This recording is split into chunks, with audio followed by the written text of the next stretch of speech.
Nestled on the western edge of Port Phillip Bay, an hour and a half's drive from the deadly intrigues of Melbourne, lies Gateway City, the hub of the region, G-Town. For the last 4 decades, an uneasy peace has existed between the Anarchs and Camarilla in G-Town, their borders meeting on Bruce Street in the very centre of the city. The two sects divide the domain neatly in two.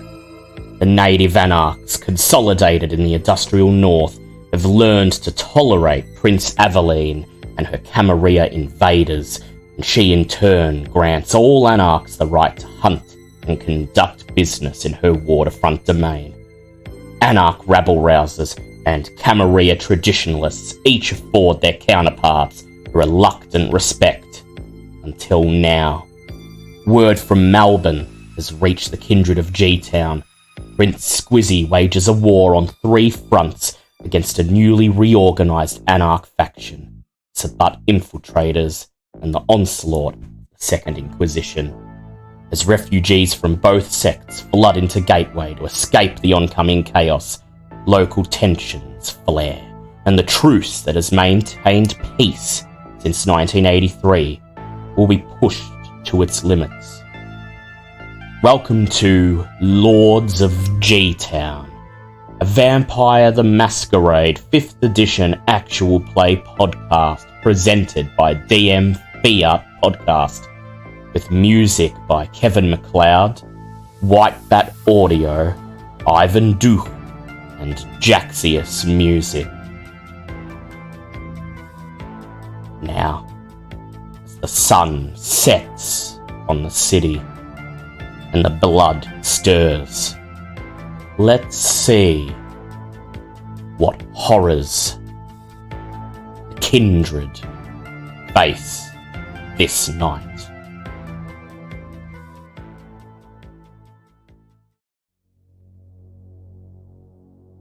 Welcome back, everyone, to Lords of G-Town. June 2021.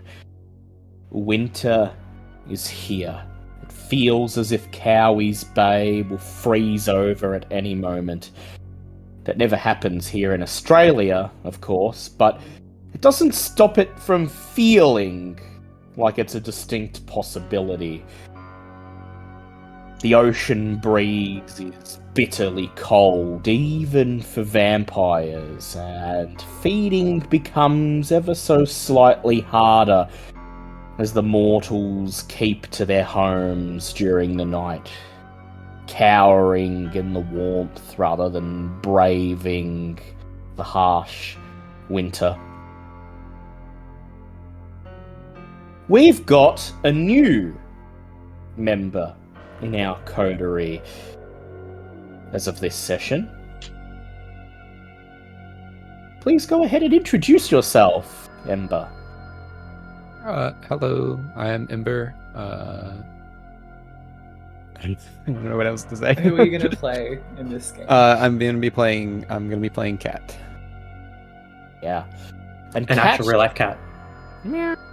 Yeah, we Yeah. replaced Mitch with a cat. Yeah. Can't embrace animals, but a ghoul cat just the same, no. That seems to fit. I'm envisioning one of those Maniki Nekos now with the arms kind of boom, boom, boom.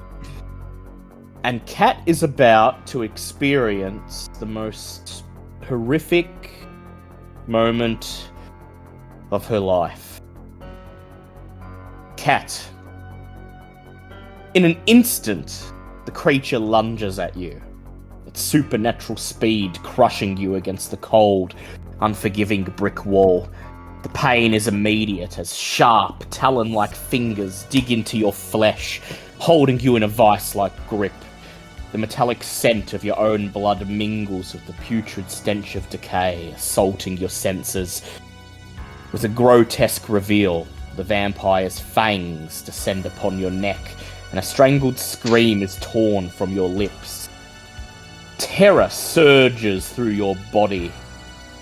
An excruciating, paralyzing grip, accompanied by a fire that burns with an intensity beyond comprehension.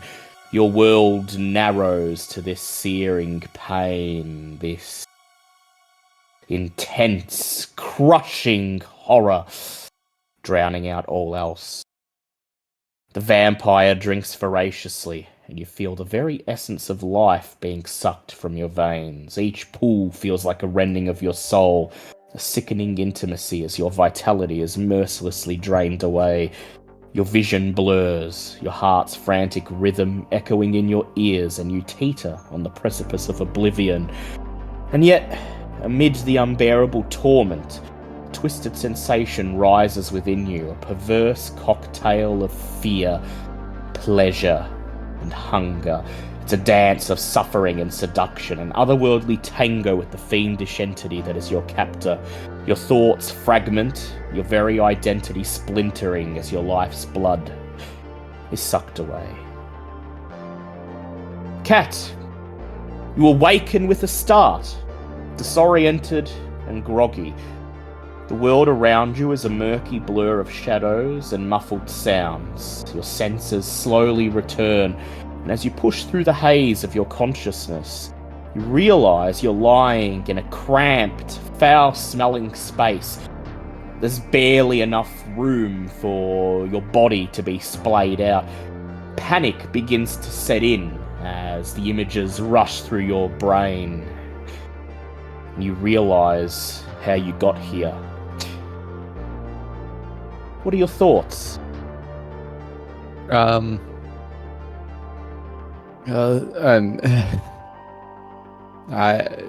was maybe should have skipped that last beer, I'm thinking. Yeah. The last thing you remember is stepping out for a smoke break.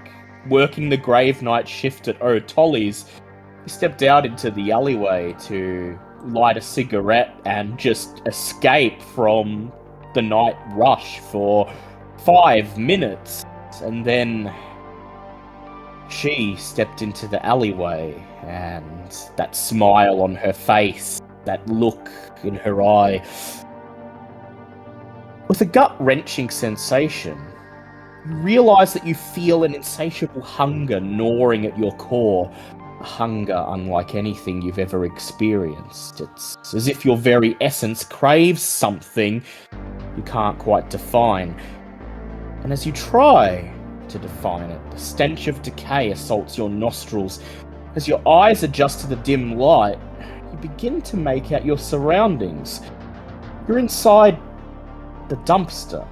The dumpster out the back of O'Tolly's, the very same dumpster you were about to fling your finished cigarette into, piled high with a grotesque mountain of corpses thrown in on top of you, bloated, lifeless forms, their glassy eyes staring into eternity, staring at you. What do you do, Cat? I'm panicking now. I want out of here immediately. Yeah.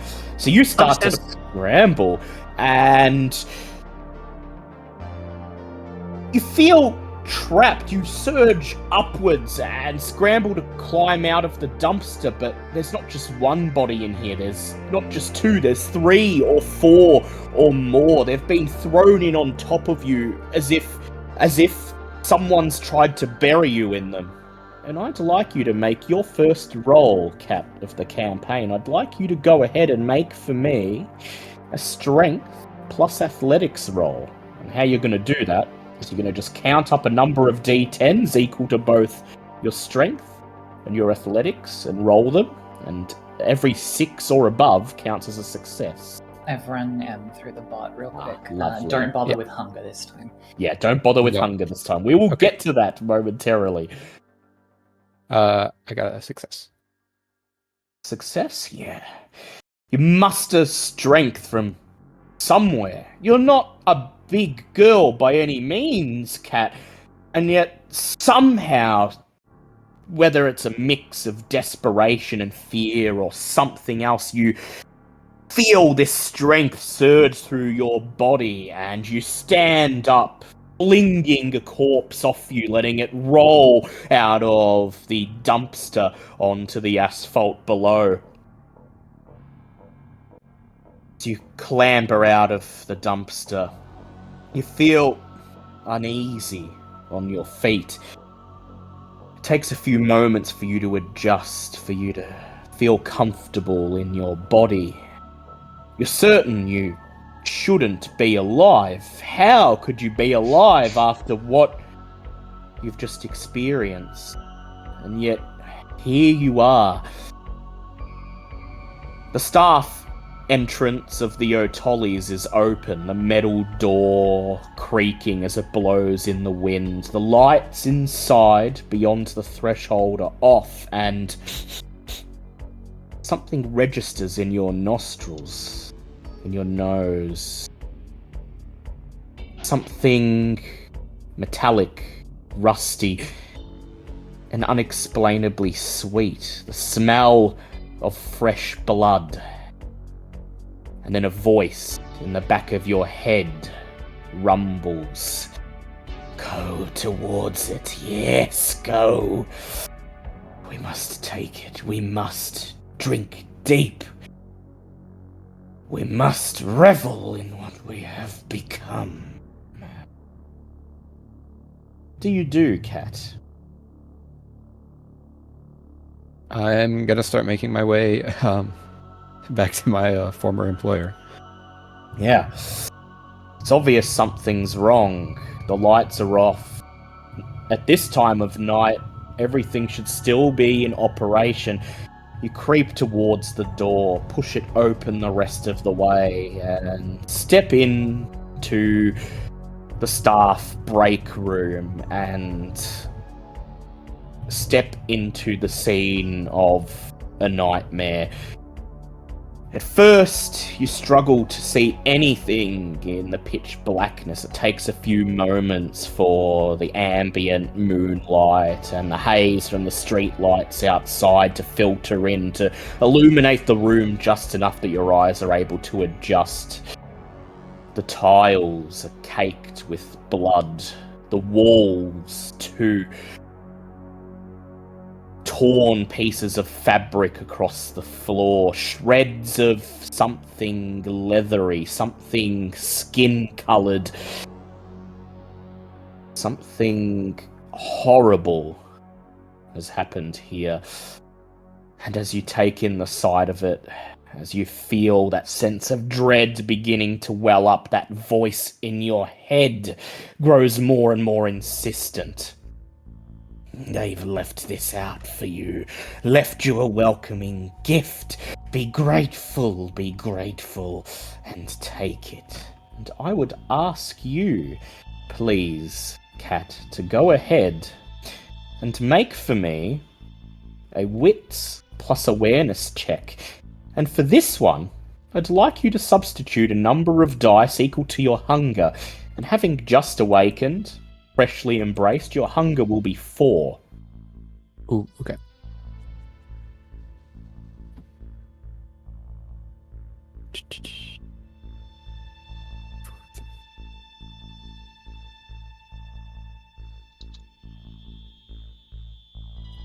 All right.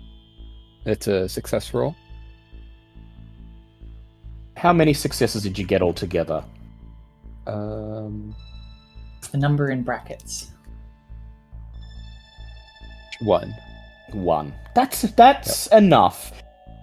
Your senses aren't fully there. It's like you're underwater, like you're in a dream. And yet, somehow you hear it coming from down the hallway, down past the kitchen, towards the manager's office. The sound of somebody whimpering, somebody hyperventilating, obviously terrified. One of your co-workers, perhaps. Someone who somehow, through some miracle, managed to survive the horrors that unfolded here. You should really check if they're okay. But then that voice speaks up. Someone is still alive. Someone's waiting for you. How interesting this shall be. Yeah, you just aren't yourself. Hunger 4. It's time to eat a Snickers, I think. Maybe. So do you head towards the voice, Cat? Towards the whimpering, towards the hyperventilating? I'm gonna head towards it. I'm real hungry. Real hungry. That hunger you can't define. You push through the chaos in the break room, begin making your way down the hallway, and then you come to the manager's office. The door is partially ajar, and as you approach it, you can hear the person on the other side there, breathing growing louder.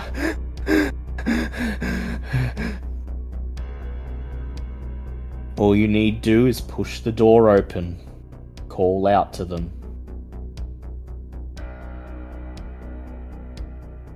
And yet something within you tells you that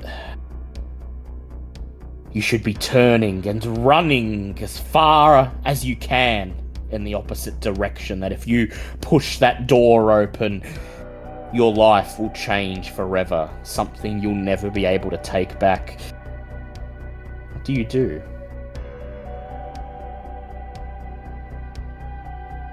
I'm standing at the door. I'm going to start pushing it open. It's my feet feel frozen in place, but I'm gonna start working my way through that door.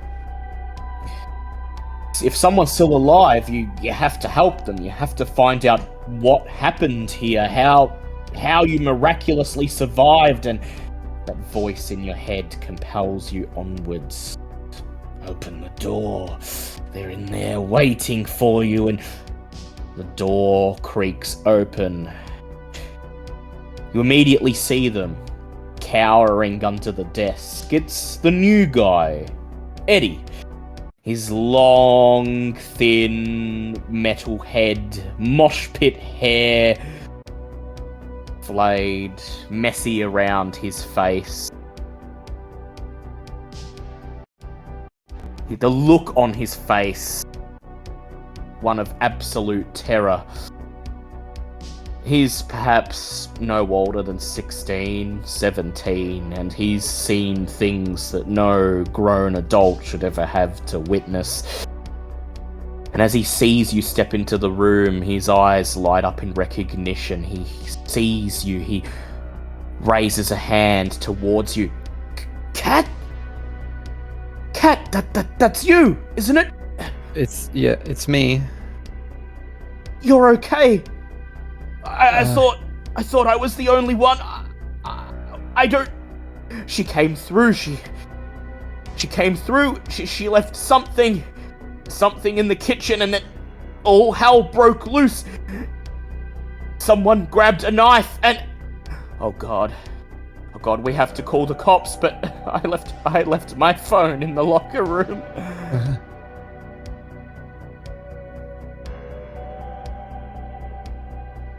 As he talks, as he crawls towards what he sees as his savior, that insatiable hunger wells up once again, and you peer down at him, and you can see his blood vessels, you can see his veins pulsating under his skin, dancing as if they're alive. And something takes hold. I would like you to tell me. You have a choice here, Cat. The voice in your head compels you to take him, and take all within him. Satisfy the hunger, but you know deep down that something isn't right, that what you're doing is wrong, terrible, monstrous. And so I'll give you a choice. You may give in. Give in to the hunger, do as the voice says, or desperately try to fight against it.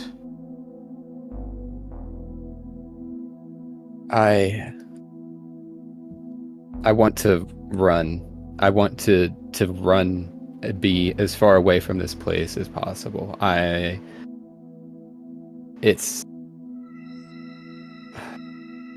that decision doesn't come easily, but I Yeah, well, I think most people would agree that that is a sane decision in the circumstances, and yet, as you turn away, as you go to leave, step back through the doorway, he whimpers your name once again. That hunger wells up, and it's going to fight you. And I would like you to make a resolve plus composure roll for me. And you will add your hunger dice to this one as well, replacing 4 of your normal dice.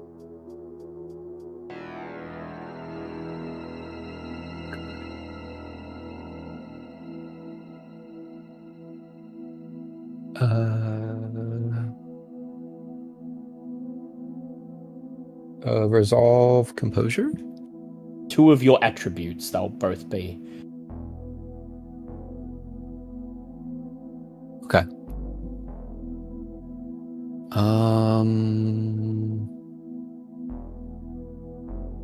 Okay. 2 of my attributes. Yeah, up towards the top of your sheet. Yeah. Under your attributes, there'll be Oh, resolve plus got composure. it. Sometimes a roll isn't necessarily an attribute plus a skill. It can be 2 attributes, or even sometimes 2 skills. okay. Yeah, I was looking at the wrong place. All right, thank you.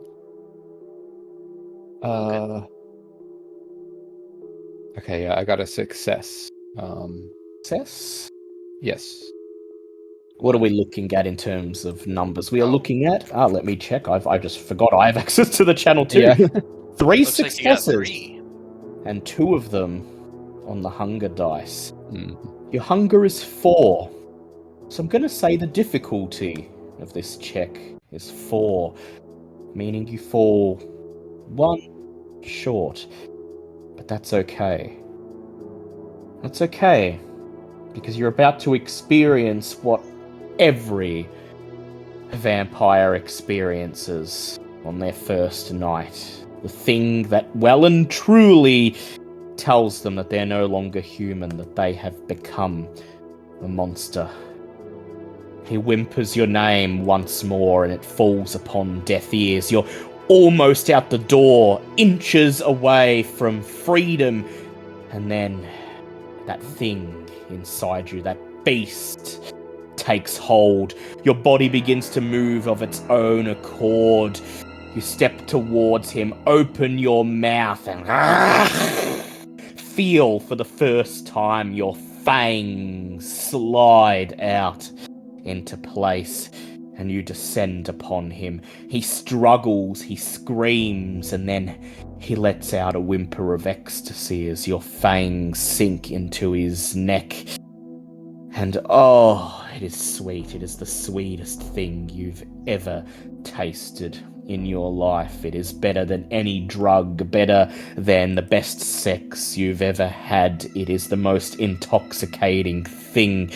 Is blood pouring down your throat. You lose yourself in it. The voice in your head purrs in contentment. And then you pull yourself away, the hunger satisfied. You may reduce your hunger to 0, and as you pull yourself away, you see Eddie lying at your feet, his skin deathly pale, his eyes glassy, staring into space, his mouth frozen in an O of ecstasy and terror. He's gone. He's gone, and you took him.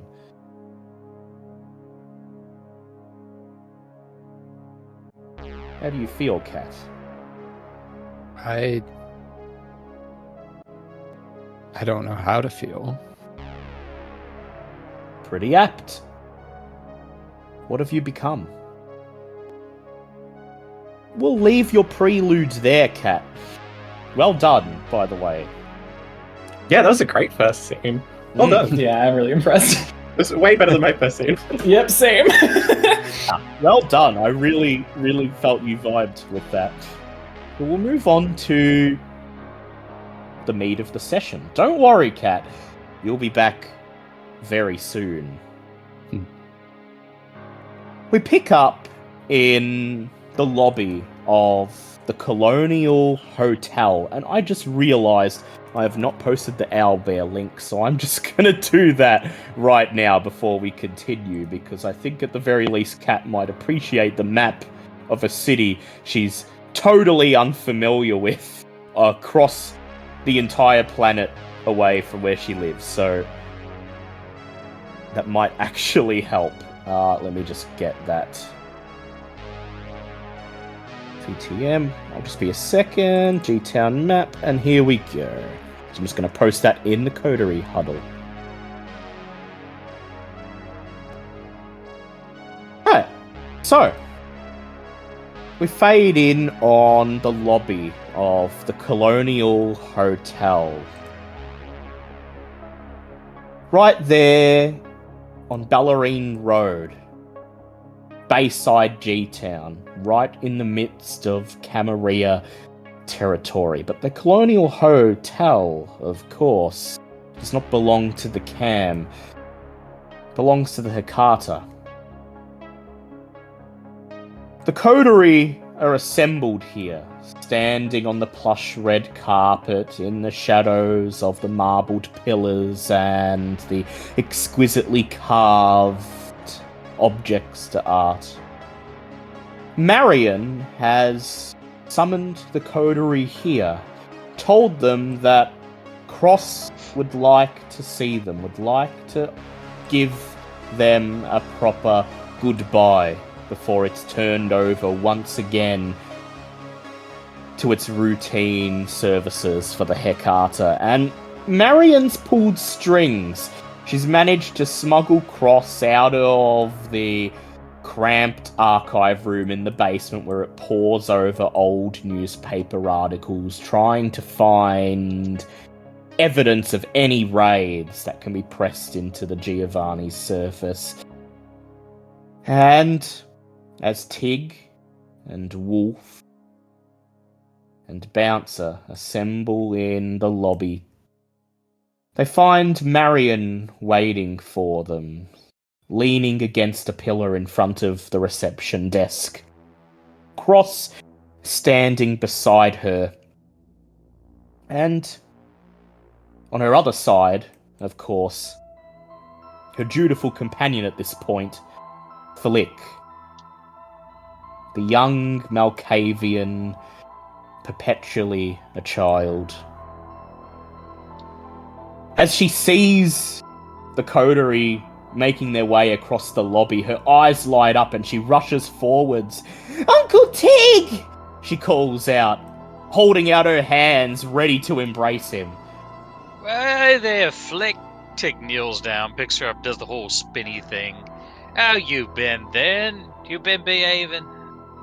She peers over at Marion. Honey, Marion doesn't let me out. All I do is coloring books. She doesn't even let me hunt, and all I want to do is visit your farm with the doggies and the animals. Alright. Well, we can maybe work out a visit. It's not so odd. Definitely, now we it- can take you to the farm sometimes, sweetheart. But right now it's a little tricky for you. You're in a spot where you've got a lot to learn. And till then, sometimes you gotta stay inside even if you don't want to. Marion hasn't even been teaching me anything about vampires, she says, pouting. She's been too busy with that old guy. Oh, now. You got to look after your elders, because if you don't, who will, eh? Here's over at Wolf, looks him up and down, and then she screws up her face, folds her arms. I don't know who you are.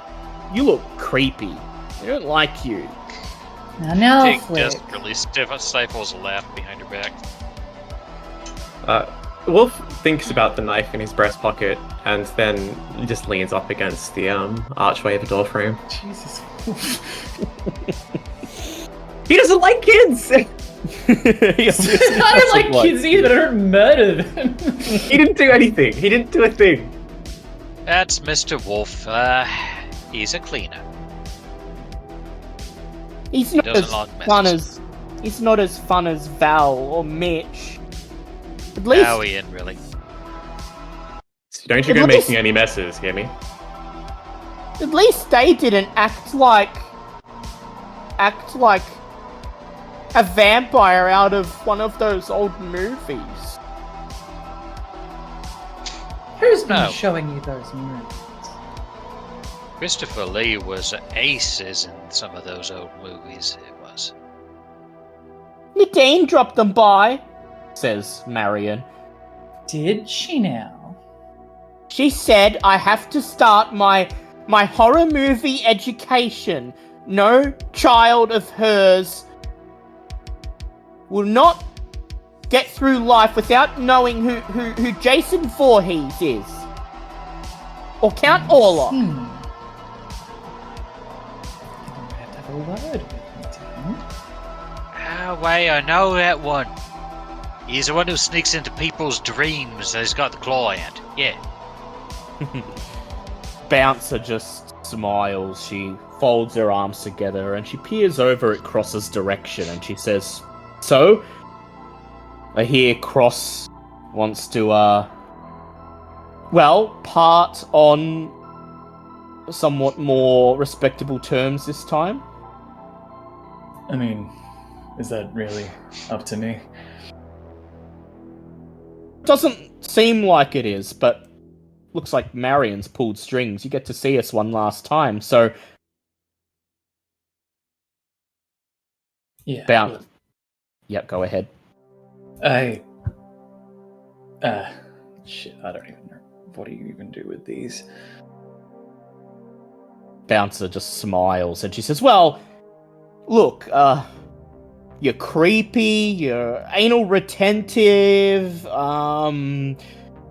you're definitely not a conversationalist, but you've helped us out of some tough shit. And we appreciate that, don't we?" She gestures towards Tig, she gestures towards Wolf. Yeah. I must admit, I didn't have high expectations when I met you, but you have exceeded them in every way, you know. You're doing great, mate. You guys really suck at praise. If you want smoke blown up your eyes... Excuse me. Tig covers Flick's ears. Look, if you want smoke blown up your eyes, you come to the wrong person. But seriously, you saw as a prick, but once you're through with them, you're gonna do great on your own. And I look forward to seeing you out there, eh? Despite everything, Cross gives Tig a genuine, nod. That's high praise from Cross. "Likewise," says Bouncer.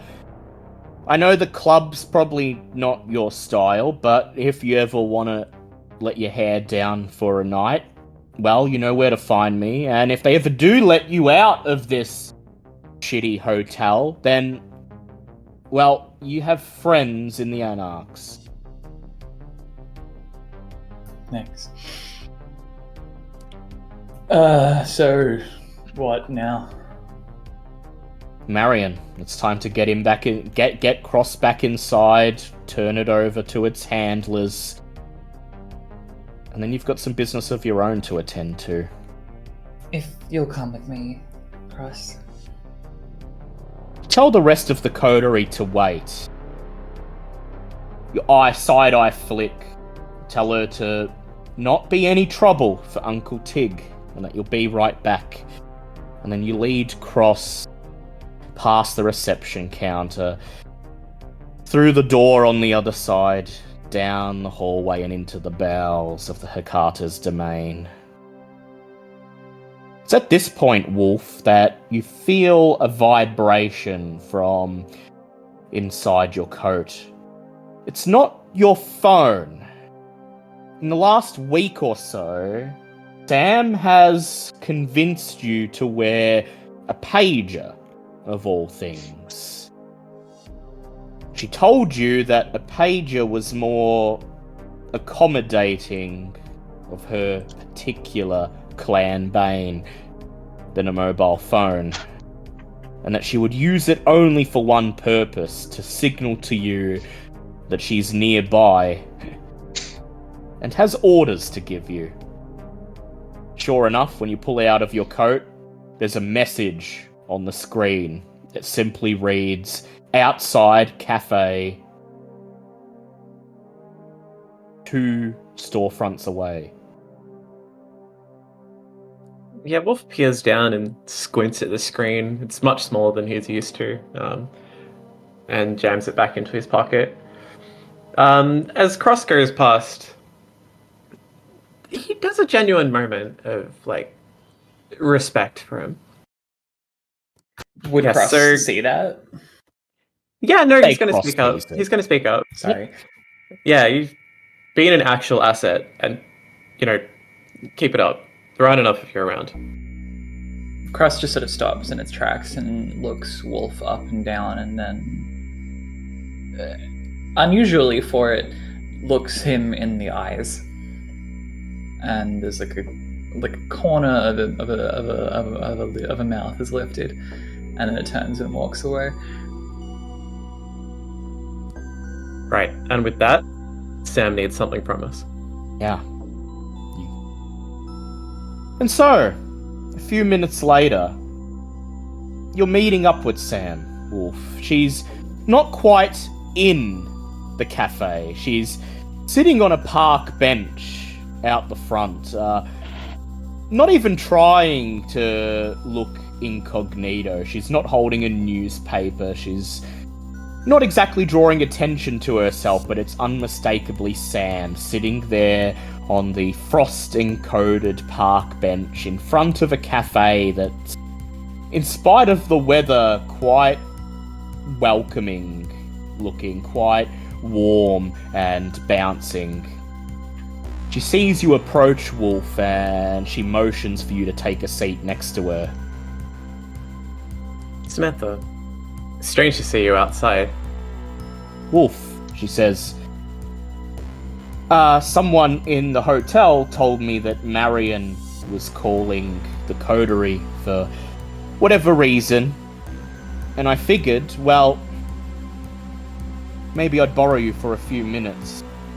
Pages paying dividends, although damn thing very nearly fucking blew up in my hands just sending the message, but you're here now, and that's what matters. No, you don't have to ask for my presence. You can just tell me where to be.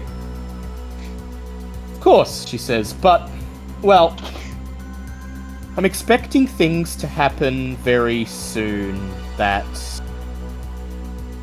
will cause members of the coterie, perhaps even you, to question, well, I won't say loyalty, but question the many things that I've done for you.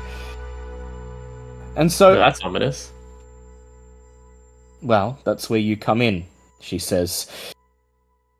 I read those files you pulled from the Pentex facility. The one that finger Andrea Church as being involved in all this. And it's very obvious to me she's going to make a move soon. She thinks for a moment and then she sighs. I don't think it's appropriate yet to tell you exactly what's going on, but I wanted to warn you that she's gearing up to do something, and Wolf, you're the only one I can trust right now to keep an eye on the coterie, to make sure that no matter what happens, they remember who took them under her wing, who brought them up, who gave them place to call their own in this domain. Well, you should know by now where my strengths lie.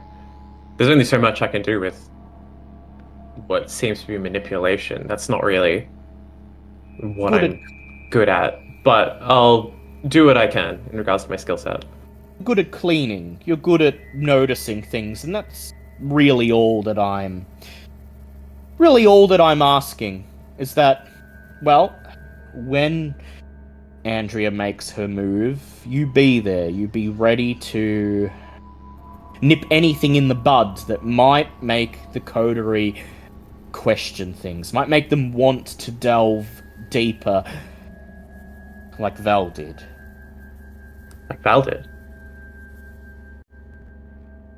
Yes, asked questions when she shouldn't have, dug deeper than she was supposed to, and, well, for her own safety, for the safety of the whole coterie, well, she had to be stopped, and it's something I greatly regret, and I want to make sure it doesn't happen again. Wolf, you're used to operating on your own, but I'm attaching you to the coterie. You're effectively Val's replacement. Use your skills to aid the coterie, but remember that you're also working for me, and that you're ensuring that nothing tears this coterie apart, that we've already lost Val, we've already lost Mitchell. He's become nothing but the toady of a primogen. I want you to make sure that if anything poses a threat of endangering the bond that this coterie and I share, that you nip it in the bud right then and there. Understand? Understood. So you trust my judgment then? I trust your judgment. You've never done wrong by me, and I've never done wrong by you. Remember what they did to your sire, Wolf. The Banu Hakim of this city think you're a mistake. They think you shouldn't exist. It's been I who's cherished you, who's given you work to do, who's fostered your abilities, and so I know you'll do the right thing. I'm well aware I have nowhere else to turn. She smiles. Good. Well, return to the others.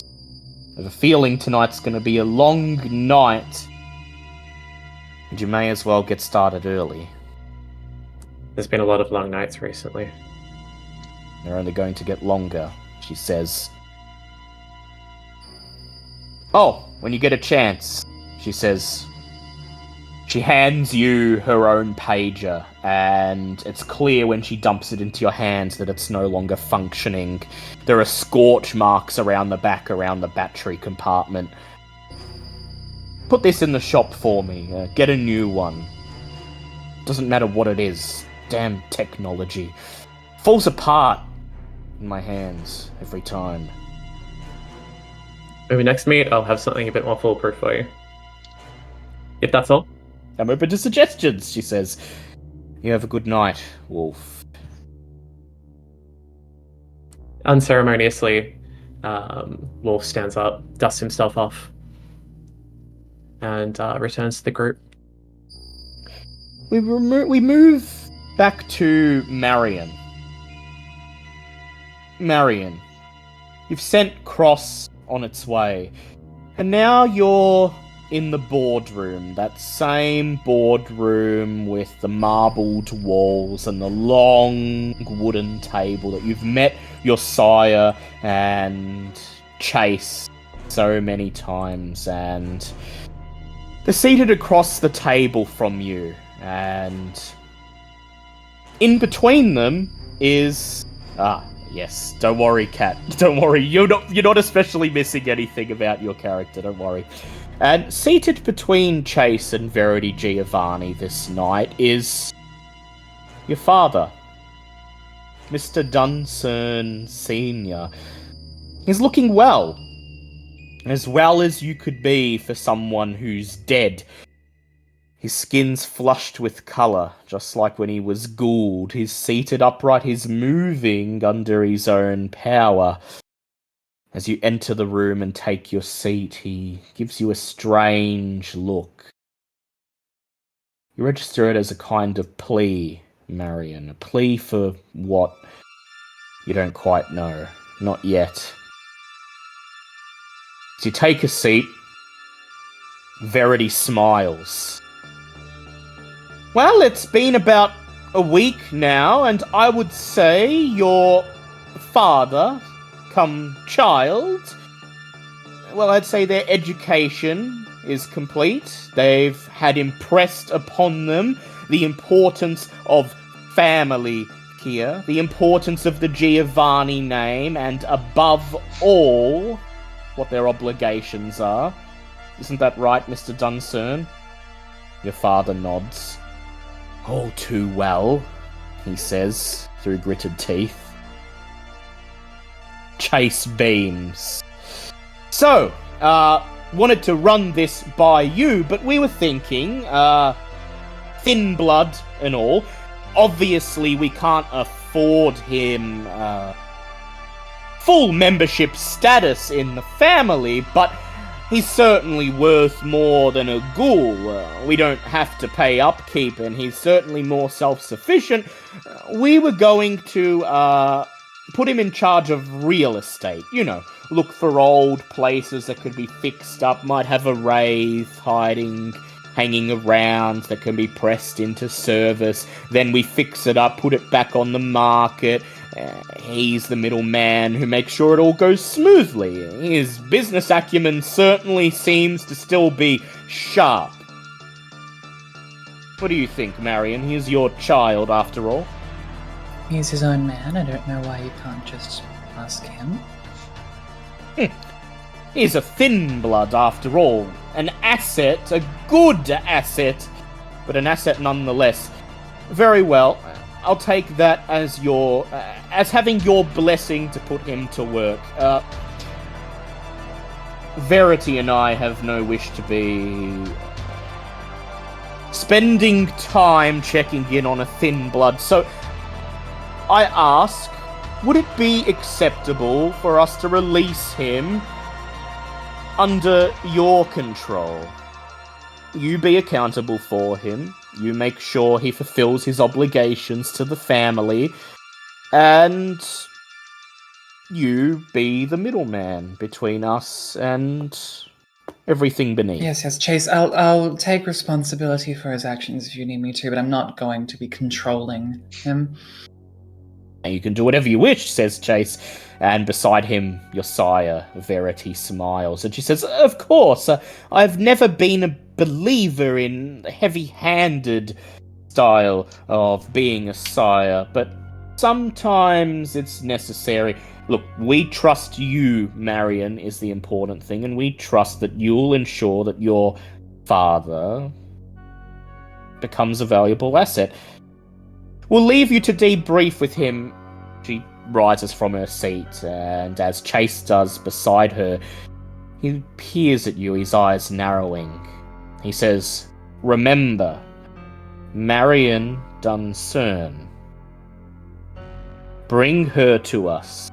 I will embrace her myself. She shall become a 12th generation member of the family, and that... No, you mean, what's her name? Not Marion. Sorry, yeah.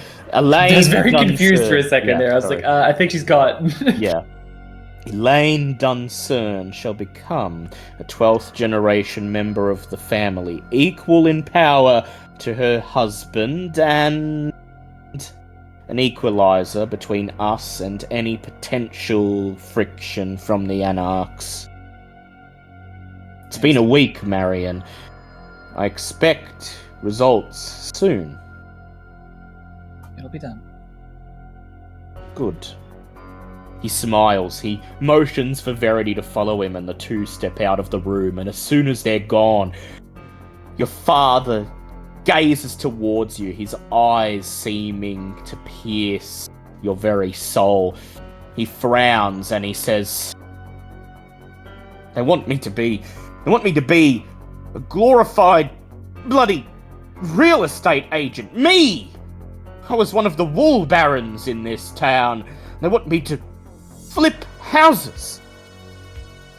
Trust me, I understand you wouldn't believe the things they made me do when I first joined, but I can assure you it does pay off. I never asked for this, Marion. If I knew a second chance at life was contingent on an eternity of servitude. He takes a moment to compose himself. I can't blame you, darling. You did what was to be expected, I suppose. I'm just... It's as if they don't even know who I am. As if our name means nothing to them. I know. I'm working on that, but we do have plenty of time now. Plenty of time, he says. An eternity, yes. Flipping houses. Trust me, I think you'll find before long that you'll adjust to the new time scale and begin to plan accordingly. Maybe. Right now, I'm still coming to terms with it all. I thought a second lease on life would be enough to get me back in the game, get me being one of the heavy hitters in this city again, and, well, it's like I have to start in the bloody mail room. Well, for what it's worth, in the mortal realm, you can continue things, if perhaps from the shadows. I suppose so. There's nothing lost, and only everything really gained. Well, they've given me this bloody address to check out tonight. Some decrepit old manor house on the outskirts of town, meant to be haunted. They want me to do a market appraisal, see if I can't sweet talk the owners into dropping it for a modest sum so that we could fix it up. So, look, Marion, I understand I'm being very petty and petulant, and I'm not trying to say you did the wrong thing, but well, I'm not used to having to follow orders. It's an acquired taste. I know, it's an adjustment, but look, I'm glad to still have you around. I'll see to this house then, he says. Don't worry, I can take care of myself. Your education proved adequate. I can hunt, I can get blood, whatever I need. I understand you've got some... I understand you'll probably have some business of your own to attend to. Always. I won't keep you, but if I need help, is it acceptable in this line of work to call in assistance? Keep them in the dark about the obvious. He nods. Only when I really need you, then. He says as he rises from his chair. You can always call me though. Do you feel you can ask any questions anytime? All right then, he says. Come on. He holds out his hand just like old times. I'll walk you back to the lobby, back to your friends, and then I'll hit the books about this stupid bloody house. Have a good night, Daddy. About 20 minutes later, Marion returns to the others in the lobby. Flick comes running over. Honey Marion! Hello, honey. Have you spoken to the grown-ups enough for tonight? I've spoken to them enough, yes. Are we gonna get to do something? What would you like to do, sweetheart? I wanna visit Tig's farm, and then I wanna watch a movie in the cinema. In the cinema? Is there anything you'd like to watch? Do you know what's on? I wanna watch that one about the haunted phone. Which one might that be? She rattles off the name of a movie that you've never heard of before. It's called The Devil Calls 3 Times. Seems like the sort of schlock that Nadine's put in her head. Well, I'm not sure that one will be showing in any cinemas, but we can look at what's available if you'd like. She says, "It's been a long time. The last movie I saw was the one with the cowboy with the pull string. Well, He was that's only a baby." indeed, that was quite a while ago, I believe. Let's take a look. And she pulls up the laptop and they spend some time searching through. She pulls up the laptop and goes to Google what movies are showing. Suddenly, Tig, your phone begins to ring, flooding the lobby in the standard default iPhone ringtone. Doot, doot, doot, doot, doot, doot, doot, doot, doot. You've recently upgraded. Wallace forced you to. Hang on. Tig says and pulls it out, promptly turning it off. Oh, it stopped. It was going to message. You finally managed. Let's see here. Maybe if I think I just broke the cover. Bouncer rolls her eyes and holds out her hand. No, wait, it snaps back at all. Snaps back. What? Oh, could it's misbehaving. These new things are all pieces of sugar, yeah. He hands the iPhone over. Bouncer, frowning, takes a few seconds to turn it back on, and there's a voicemail there. She slides her finger across the screen, and suddenly, a voice emanates from the phone. Is this Tig Duncern? I'm sorry, I've been trying to get in touch with Val, and she hasn't been answering her phone in quite some time. She told me I can contact Tig or Bouncer if I needed to. We're speaking. Hang on, let me put you on speaker. I assume Bouncer slaps his hand away before he can turn it off again. Bouncer slaps his hand away, and then she glares and she says, "It's a message, Tig. Not live." Oh. Right. Oh, I guess we should call her back in, eh? This is Ophelia. Remember the ghoul? The one that Val brought on board? I spy on the Anarchs, pass information to the cam. Look, Wolf's ears prick up that somebody is leaving this kind of information in a voicemail.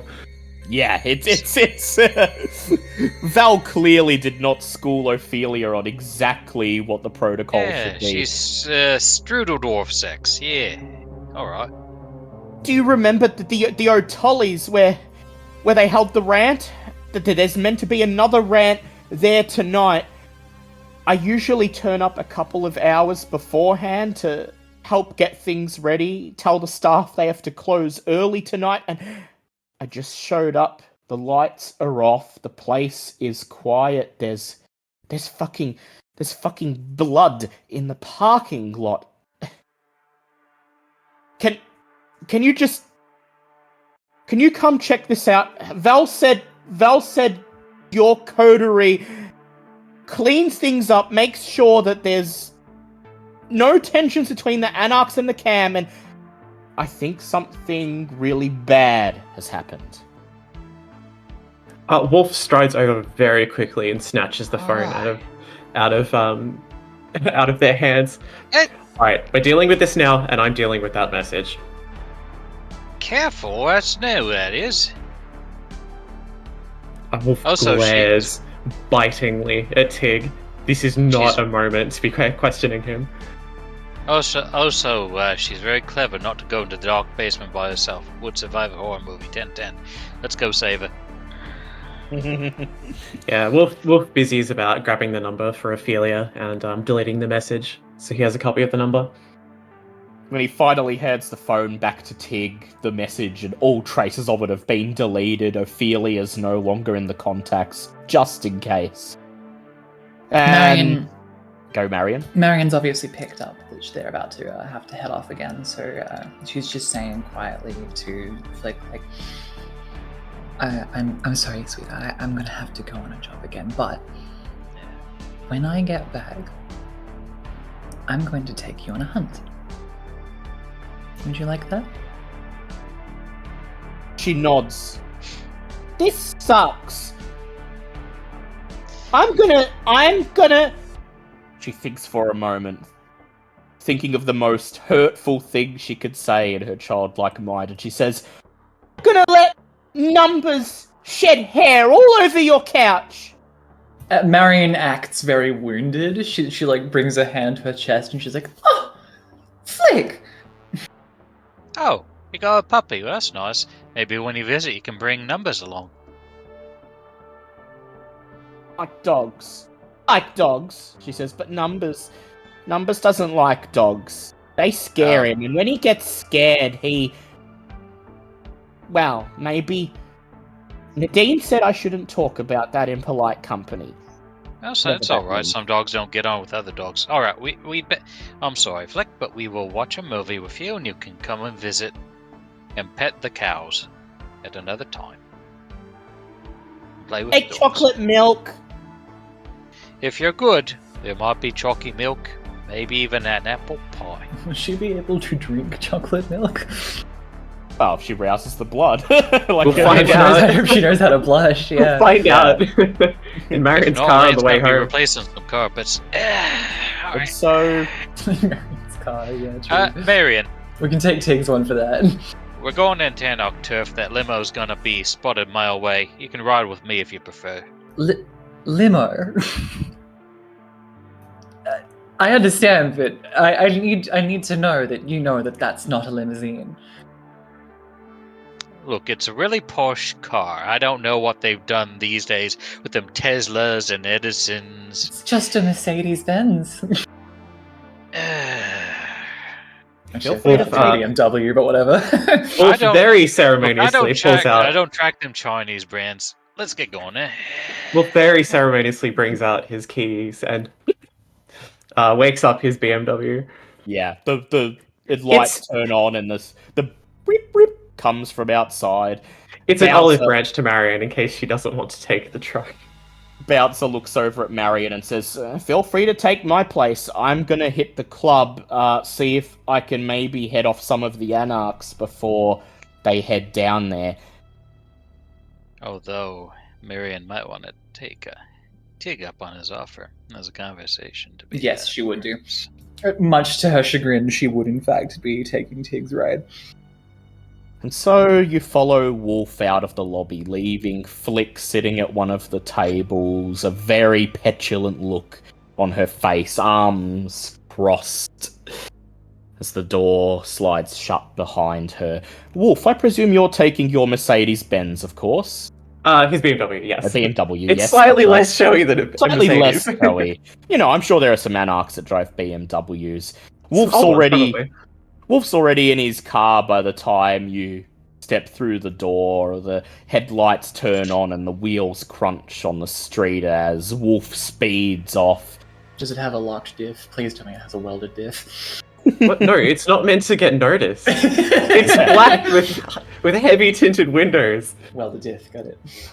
Tig leads Marion a little ways down the street to an outdoor parking garage, and as soon as you duck under the boom gate, you hear the telltale barking of his regular 3 dogs, chained in the bed of the ute, straining to get to you and Marion. You feel yourself shudder a little bit inside as Tig wrenches open the passenger side door and gestures for you to take a seat. The trash pile has actually been cleaned out a bit, though it's starting to grow again with a couple of O'Dolly's bags. How appropriate for where we're going. And he tosses a few cold nuggets back to the dogs.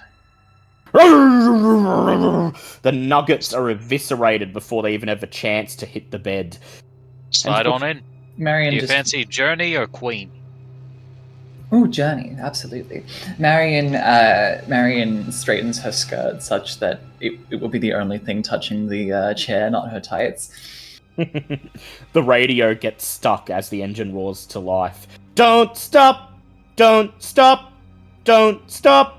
Don't stop! Oh, goodness, I forgot about this. Hang on. Tig pulls out the 8-track tape, blows on it, returns it to the console. Believe in. Is that an 8-track? You would not believe how much pain it is to keep that sucker running. Don't make them anymore. And then They do make other things, though.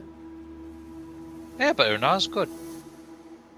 as the engine roars to life, and Marion, you feel jolted as if you're in a roller coaster cart cresting the first hill. The ute screams out onto the streets, and I would like everyone, except for Kat, of course, as she's woken for the first time and she's already fed, to go ahead and roll your rouse checks, and we'll see if you start this night any hungrier.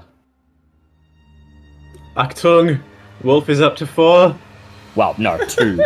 You would have Oh, started 2. at 1. Never mind. Okay, less Achtung. Still Achtung, though, perhaps, considering what he's going to be dealing with. Tig succeeds. He had a bite on the way in. Marion at does 1. not get hungrier. So 2, 2, and 1. Lovely. Well, Marion's at 2, if that was the Yeah, order of things. Yeah, she was already at 2, and she didn't go up to I'm at- 3, which is lucky. Yes. I'm at hunger 1. Yeah. Alright. The BMW and the ute scream through downtown G-Town, escaping into the northern industrialized suburbs, and as they turn onto Hamlin Road and make their way towards the O'Tollys, driving silently side by side through empty streets, through an urban wasteland. Marion, you think this is the time, perhaps, to broach the subject of Elaine? But it's Tig who speaks first, if that's okay. Yeah, sure. Almost as the thought crosses your mind, he's like, so, your dad then? How's he getting on? Oh, he's doing okay. I mean, you know, he's not exactly ecstatic about all the fledgling nonsense, but he's doing Oh. fine. Thank you for asking. Yeah. At least he ain't into the Camarilla. It's Exactly. you don't like that, you like that a lot less. I was rather concerned that might be the way things went down, sir. I appreciate your help again with that, by the way. Oh no, it's you're a mate now, eh? It's like Oh, me too. you done right by us, we do right by you. It's a good working relationship. Can I ask you a personal question? Go on. Does he still love you? Oh, I think he does. I think he Okay. does. He done hate you for what you done? I mean, if he does, he's hiding it very well. He's a little annoyed. All right, yeah, that's understandable. I thought to tell him that, you know, he was complaining about the whole situation. He didn't seem too bothered about the nature of it all, but he did seem a little fussed about the particulars.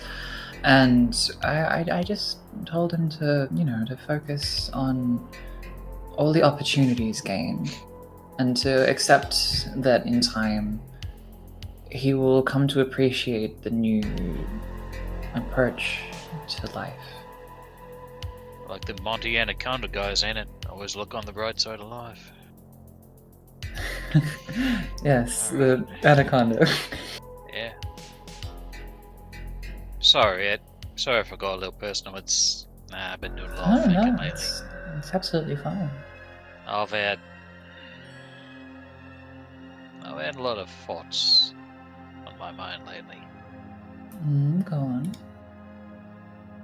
Well, I don't want to chew your ear off. No. I'm all ears, as long as we're driving. Tig reaches out, blissfully turns down the stuttering sounds of Journey. Probably a relief. Says, "It's Absolutely. you weren't around when we talked to them Setites, and I believe I pissed was, no. off the head snake something fierce, and she said that one of her roles was to give consult under other kindred, and and she wanted, as a favor, in exchange for a favor that she was going to do is she wanted me to lose my mask because it was time for me to stop dropping connections to mortal society. Of course, she was a fucking snake, and we, we found another way to get what we wanted, but the best lies got a hint of truth in them, right? They tend to, yes. Where is this going? I got someone I love that I've been keeping alive for a very long while. And she You don't loves mean me Elaine, too. do you? Yeah, I see. she loves me too, I'm sure. I'm not sure how much of it is the bond. I'm not sure how much is what we used to have, still have, but the thing is, if something takes me out and she can't find a replacement, she's dust. If another vampire gets pissed off at me enough, everyone knows where I live. She's dead. If one of them wants to get put pressure on me, they'll just grab her. I mean, I got stuff set up so that doesn't happen, but no matter how good you are, there's always somebody better, I do know all too well. I guess I'm just... No, I understand. But then I look at Barry, fucking Barry and his family, and he turned them pop just as easy as you do, and they're not his wife and kid anymore. I don't know what they are. They're like just extensions of him. If I may be so blunt, I think that's more of a Barry thing. Maybe, but Barry's a gangrel too. I mean, who's to say he didn't have good intentions before he did that? Who's to say it ain't the blood went through? Well, Fuck, if I turn, Bunyip's gonna say, great, another one to fight the werewolves. Here's a shotgun, get on the line. well, does she have to be gangrel? Tig pauses. Well, I'm gangrel, so would... Okay, I actually, don't know. That'd be shit. Who would do that? Maybe if I got a major boon out of somebody. look, do you know what generation you are? Yep, 12. I see. Quickly, what's Tig's called? Yeah, what is Tig's called? Nothing. Cool. Dirt. She's going to lie through her teeth now. He only knows he's 12, by the way, because Bunyip told him, and he's not entirely sure what it means. Okay, cool. Marion is now going to lie through her teeth. I'm not so good with this myself, but I believe that, God forbid, but I had to embrace my father, and he came out a little bit. I think he's a thin blood. Oh shit! And I mean, think I don't care. Not an anarchist dump, but I know he's gonna hit more troubles there. it's a hard on life to lead, and I think it has to do with generation.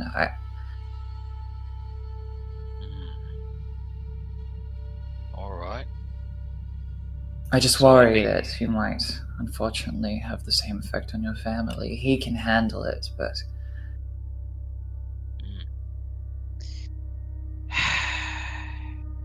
Oh, I don't know. Thin blood would be easier in a way for her, but I don't know if it'd make a difference to Bunyip is a problem. Tig glances over, but he can't read Marion too well. The lie passes unchecked. That's a worry. So I need to... So you're saying I could get somebody else to do it? That would Huh. Thing is, it'd be handing them a chip they could leverage on me. Oh, I hate myself for even thinking that. I understand it. It's only natural. But I don't have I don't have the answers for you, but I do know that it would be a real shame for that to go wrong.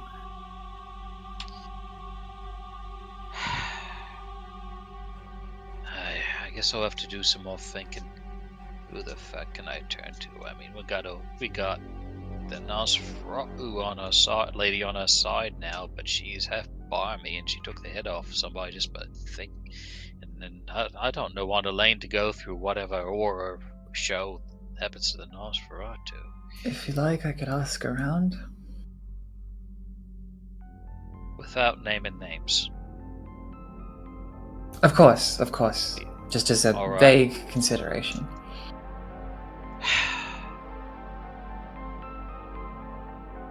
I've been in this game for long enough to know there's always a price, so you want something from me?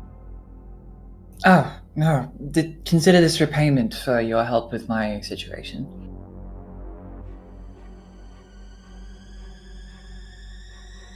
Dig scrutinizes you, and that's 2 successes. Go and roll a quick deception if you would. Yeah, go ahead. Roll me a manipulation subterfuge. Yeah, because this is haggling, and and he's actually pretty good at haggling. 2 successes. 2 successes. 2-2 All both right. sides. Alright, you know what? That's fair. If you can ask around. Oh lord, it can't be nobody from the camp neither. Alright. I'll kind of broach this up. This will give me time to broach the subject to her, see if she's on board with it. See if she'd be open to that. Because there's times I feel like I'm just an old man trying to hang on to what I used to have, you know? I know the feeling all And too I know well. it can't last forever. But it's good while it lasts. Pig, I'd like you to go ahead and roll me a wits animal ken check for me quickly. Alright. Oh fuck, are we outside the city again? Just roll it. Oh boy. Bit of paranoia is healthy. 4 successes. 4 successes. As the conversation between you and Marion dies down, it becomes aware to you as you're driving along this empty stretch of urban wasteland, pressing into the heights towards the O'Tollies. Wolf's BMW about a car length ahead, that the dogs in the back of the ute are uncharacteristically silent. They're usually barking, usually jostling, enjoying the ride. You peer through the rearview mirror and see all 3 dogs curled up, asleep. Marion. Give your friend a call, something's up. I'm on it. And she does. And we will move over for one more scene before our break to the O'Tollies itself, where Kat is there on her knees in front of the bloodless, broken body of Eddie, the new guy, the teenager, his pale skin gleaming in the moonlight that filters through the window of the manager's office, his glassy eyes staring into yours, Kat. You've been sitting here for the last half hour, perhaps longer, letting the weight of what you did sink in. You killed somebody. You're not sure how, you're not sure why, but it's clear to you that you took Eddie's life. And it's only a matter of time before you're caught, put to justice, made to pay for this monstrous thing you've done. What do you do? What do your instincts tell you to do? Having just committed cold-blooded murder. Oh God. I don't know. I don't know what to do. Do you run, hide, try to get as far away as you can, find a place to just sit and wait the inevitable, try to cover your tracks? No, you're not a criminal, but you're a murderer. Murderers cover their tracks, don't they? I don't know. I mean, maybe I should just wait and get what's coming to me. Oh God. I'm gonna try and stand up. Try to stand up. I'd like you to go ahead and roll your resolve plus composure for me.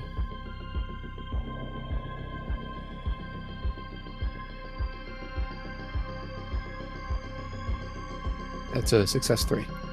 Success 3. Somehow you call upon the strength to stand up. And as soon as you do, you feel some of the weight dropping off you. You no longer want to just wallow in misery, but now you have to figure out what you're going to do next. Why are you here? Why are you in this situation? What horrible thing took over your body, forced you to commit such a terrible act? There's got to be clues somewhere. There's got to be something that might help you understand this.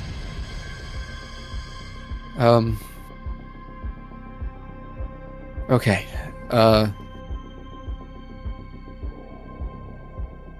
Before that, he said something about something let loose. Something in the kitchen. In the kitchen. Someone grabbed for a knife and all hell broke loose. Okay. In the kitchen. Look for it. See if you can find whatever this bizarre, strange thing that set all this off is. Yeah, let's look for it. Alright.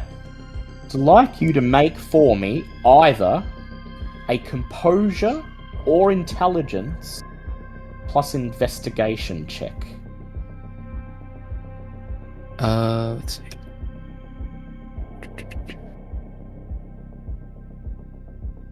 I'm gonna do composure investigation. If that's okay. Sure. It's a crit 5. Crit 5. Ooh. Suddenly determined, you step out of the manager's office, push into the kitchen. If you thought the break room was bad, this is even worse. Oil spilled from the deep fryer, mixing with blood on the floor. Blades coated in crimson scattered on the tiles. Pieces of uniforms ripped and torn, strewn across the area. On one of the benches, there's a hand grabbing the edge of the bench. Someone trying to use it as a brace to pull themselves up. Except the hand isn't attached to anything. The fingers still gripping the corner. You're unsure how that woman, that thing, was able to even get through the kitchen without being stopped, but you're starting to realize she was no human. She was a monster, and somehow she wasn't noticed as she made her way through the kitchen and made her way towards the air conditioner at the very back of the room near the meat freezer. You could see her footprints in the dirty tiles, marking her passage. You reach the air conditioner and notice that the grill on the front appears to be slightly ajar, as if it was removed and clumsily placed back. That's odd. I'm gonna look at that a little closer. I'd like you to go ahead and make me a strength plus athletics check to see if you can get it off.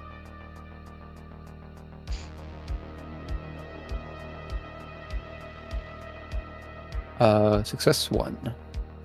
Success 1.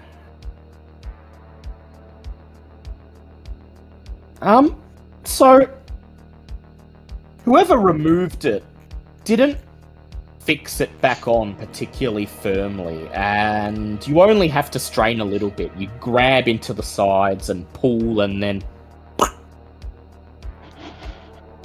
it pops off. And as soon as it's off, you see something sprinkled inside. Something that is clearly not supposed to be there. Something you don't recognize. A fine powder, glowing bright orange, glowing in the dim light, as if it's powdered fire sprinkled across the inside of the air conditioner. What? Sprayed across the nozzle of the refrigerator, and as you understand it, probably being billowed out into the air in the kitchen. What is this? You can take some of it in your fingers if you want. I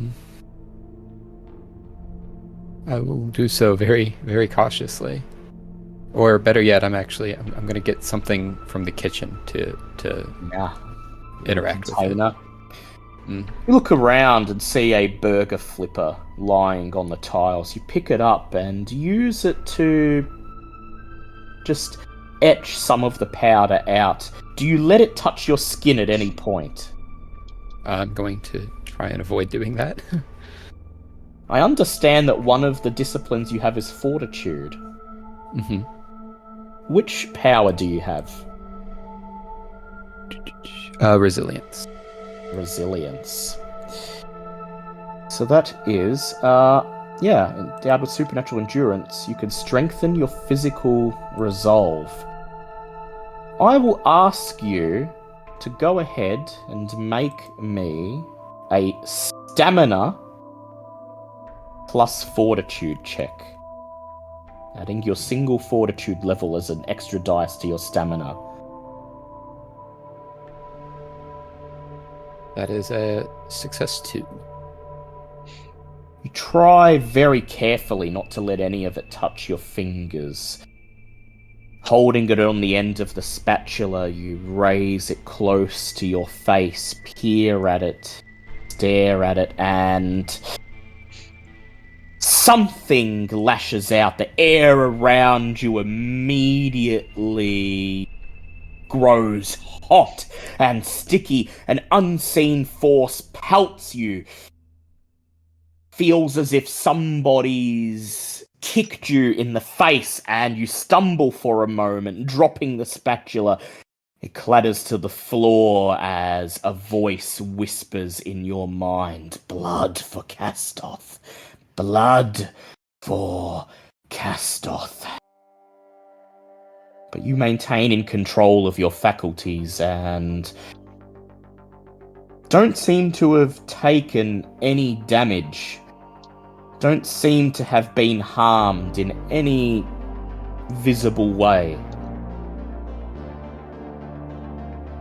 But in that split second, you could feel it. You could feel that bloodlust, that frenzy, that desire to grab the closest thing that you could use as a weapon and lay into whoever you could find. Living, dead, man, woman, human, animal. It didn't matter.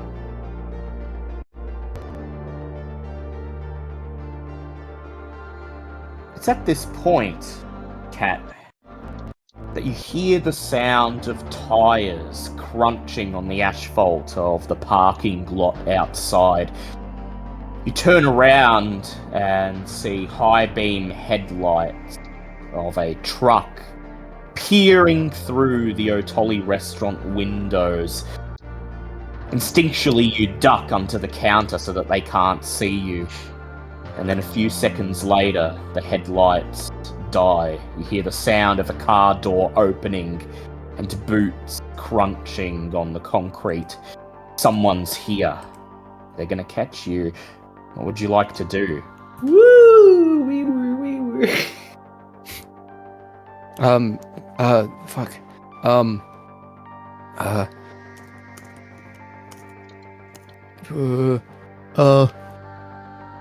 I don't know. Find some place to hide? I'm hiding. Yeah. You have obfuscate, don't you? Yes. Correct. Yeah. So I'd like you to do a rouse check. That means you're going to use your blood. You're going to rouse your blood and you're going to risk getting hungrier. And the way we do a rouse check is we roll a single d10, and a success means that you don't get hungrier as you activate your unseen passage. Okay, so just roll 1. That's a fail. It's a fail. Your hunger increases to 1. You're new to this.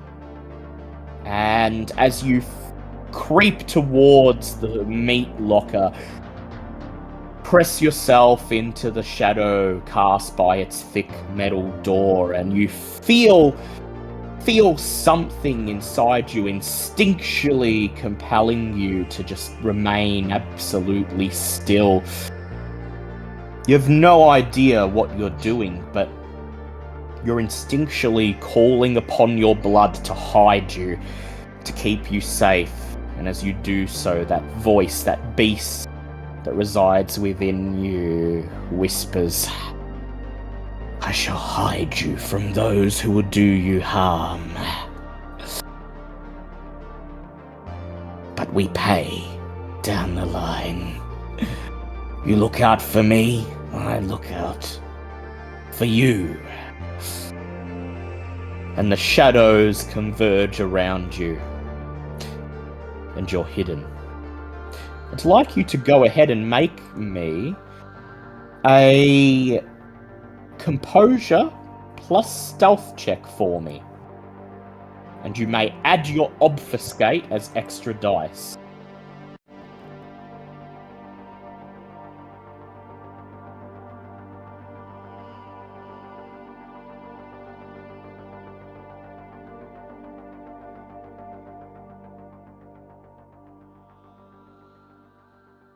That's crit 7. Crit 7. Yeah. And I've rolled a 5 for the person who may find you. It looks like you're hidden. And you'll be able to engage with these people, whoever they are, on your own terms. The BMW and the Ute turn off Foster's Road into the parking lot of the O'Tollys, right there in the center of what was once optimistically called the Heights, what was once supposed to be a state-of-the-art planned community and is now just like everything north of downtown. A seemingly endless collection of ramshackle council estates, half-collapsed businesses, and broken dreams. The O'Tollies, though, the O'Tollies is... Well, normally it would be a beacon of light and cleanliness, which is saying something about how nice this suburb is. But tonight, as you pull up, it's obvious that something is very clearly wrong. There's an ominous sense in the air. The lights in the O'Tollies are turned off. And yet the drive-thru is still open. The window is still open, ready to take orders, even though no one appears to be manning it. The cars of the employees are still parked there in their spaces, up in front of the building's facade.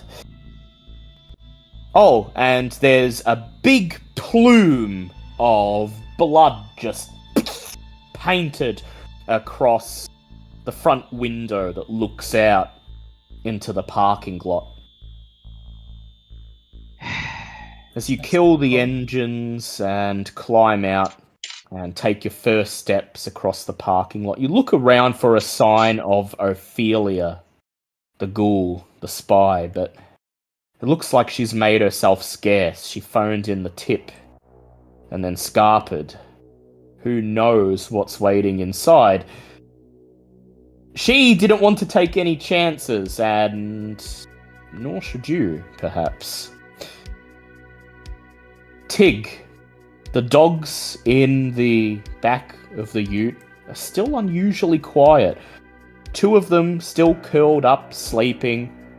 The third, seated up, watching you walk away, tongue hanging out, panting, tail wagging, ears perked up, looking like somebody's given him the best scratch he's ever had.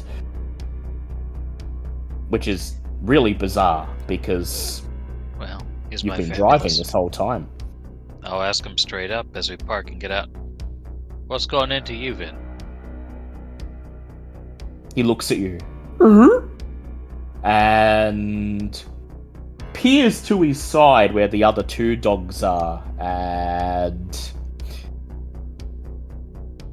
in communicating to you in feelings and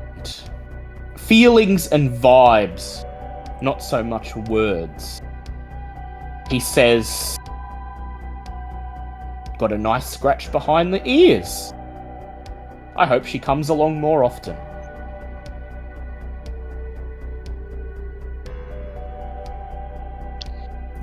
Alright. I'm gonna file that away onto something to forget about once I'm done here.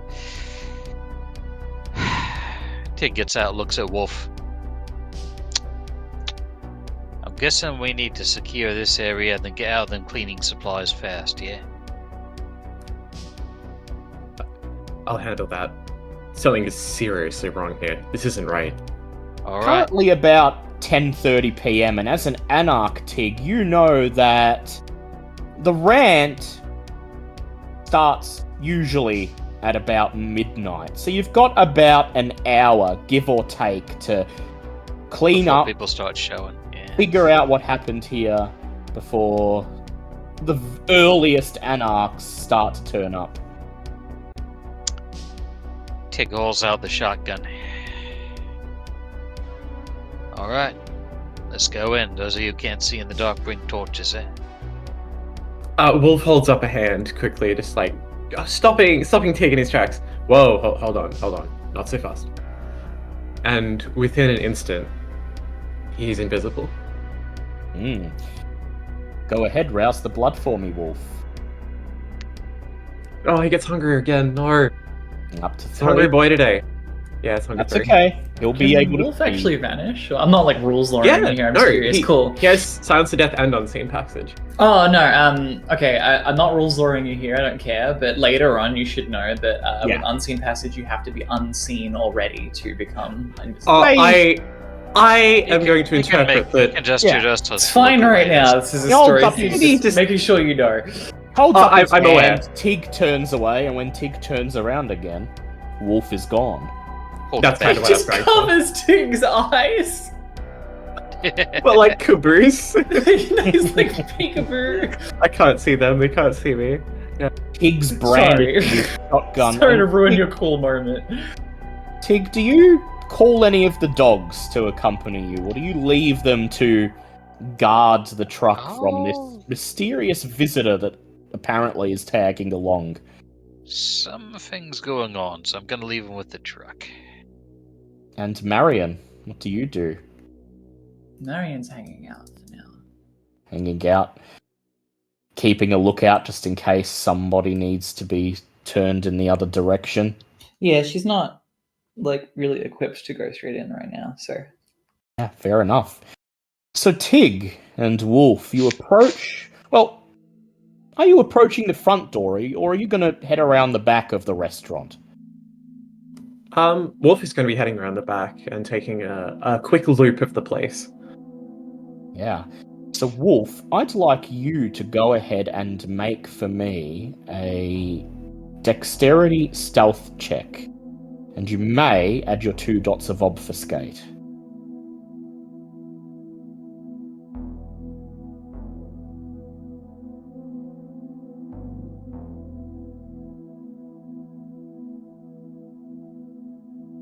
That is 5 successes.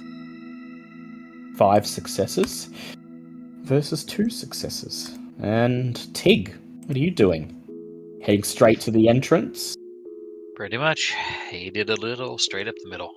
Yeah, so Tig crosses over the parking lot, his boots crunching on the asphalt as he approaches the front door of the O'Tollies, and the sign hanging on the other side of the glass still reads open, even though the lights are off. Yeah. Well, that's Wasn't- fine. Eyes of the beast. Yeah, eyes of the beast on.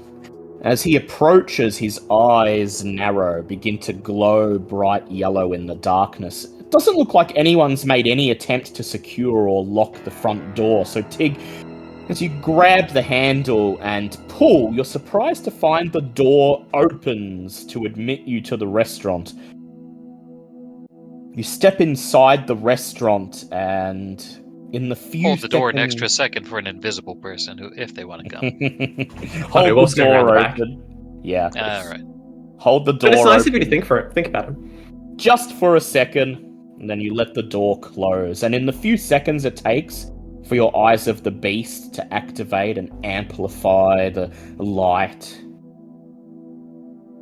you register that unmistakable smell of blood. Not really fresh at this point, still wet, not fresh enough that it would be nourishing if anyone were to drink it, but it's still wet, and there's a lot of it, and instantly your beast perks up and says, "Not animal blood, Tig, not animal blood, but you don't have to hurt anyone to take it. It's just lying around, waiting for you to take. Don't be an idiot." We're not licking Don't food off the deny floor of an O'Tollies. You don't know where it's been, don't put it in your mouth. Tig, Says out loud.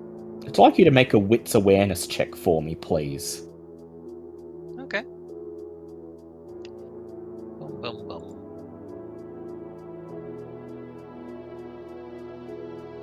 Only one success.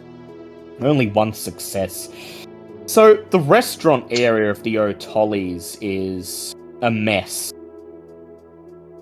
Cups and burger wrappers are knocked over, lying across the floors. Straws, forks, eating utensils scattered on the tiles and in the booths. And at the very back, the counter that looks out from the kitchen, you can see blood seemingly painting the entire countertop red, slowly rolling down the front onto the tiles. It looks like whatever happened, it started in the kitchen and it spilled out from there. It doesn't look like a lot of the violence happened in the restaurant itself, save for that single smear of blood on the window. And as you turn around to examine it, you see single arm lying at the baseboard of the wall, its hand still tightly clutching a mobile phone. The numbers 000 gleam on the screen, but the call was never placed. Fuck me. Some eyeball straight up horror movie in here. Tig says out loud. Alright. Then he goes and checks the bathrooms first. Before Bathrooms working his way first. into the kitchen. Alright. So, Wolf, unseen, you begin to make your way around the perimeter of the building, passing through the drive-through, making your way past the drive-through window, and as you do, Wolf, I'd like you to go ahead and make a wits awareness check for me. What does he spy with his one little eye? How many successes did you get? And we'll see. Ooh, just one, but I'm going to reuse a willpower to reroll that. 2. That'll do for now. As you pass by the drive-through window, you notice it's still open, as if somebody was in the middle of taking an order, but there's nobody manning it. It's pitch black on the other side, except for something glimmering in the darkness. Something that you only notice out of the corner of your eye as you're moving past. You stop for a moment, peer into the darkness beyond the window, and see something bright orange, like a flickering flame in the darkness. At first you think it's fire, but no, it's solid. And you remember the Pentex facility, Wolf, and realize that you're staring at a shard of Infernium, roughly the size of your thumb, just lying haphazardly on the counter behind the drive-through window. Fuck is that doing here? It's lying in amongst a jumble of banknotes. A $10 note, a $20 note, a handful of coins. If you had to hazard a guess, you'd say someone handed a handful of cash to the guy manning the drive-through. He unwrapped the banknotes, and the Infernium was waiting. It shouldn't be here. Definitely shouldn't be. You continue on. Go ahead, Wolf. No, I was going to say, Wolf does continue on. Yeah, you continue on, continuing your survey of the perimeter of the building, and as you reach the end of the drive-through and are about to turn into the little alleyway that runs along the back where the staff entrance is, you hear the shuffling of feet along the asphalt. You pause, pressing yourself against the wall, remaining utterly still, as a disheveled-looking man, very clearly an unhoused person, shuffles out of the shadows, his eyes wild and bloodshot. He looks from left to right, sniffs the air like an animal. You notice in his right hand, he's clutching a shard of broken glass. There's red stains along the edge, and as he begins to shuffle past you, he mutters something under his breath. Blood for Castos. Blood.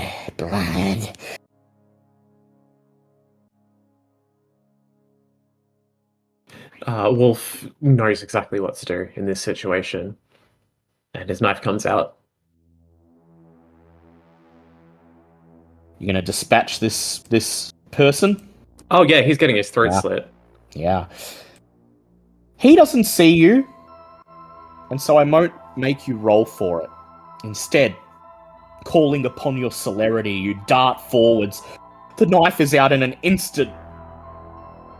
The man, the thing, doesn't even have time to turn to face you. He opens his mouth to mutter again, blood for... The blade of your knife sticks into the front of his throat. He gurgles, and you're expecting blood to come spraying out, but It doesn't. Instead, the slit on his throat glows bright orange as powdered infernium begins to dribble out of the gash. The man's eyes roll back in their sockets, and then he slumps forwards, dead. Wolf is going to give him a quick, shuffling kick with his shoes to see if he's really dead. This is new. Yeah, he doesn't move. He doesn't react at all. Now that he's dead, now that he's no longer moving, he looks just like a regular human being, if a bit disheveled and unclean. But he's still not bleeding. The blood isn't pooling around him as you'd expect it to be.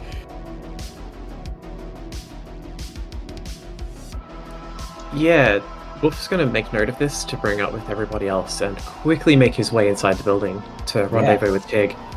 So you're just going to head back to the front entrance, or are you going to keep going to the staff entrance and meet up with Tig? Staff entrance. Yeah. He's going to work all the way through.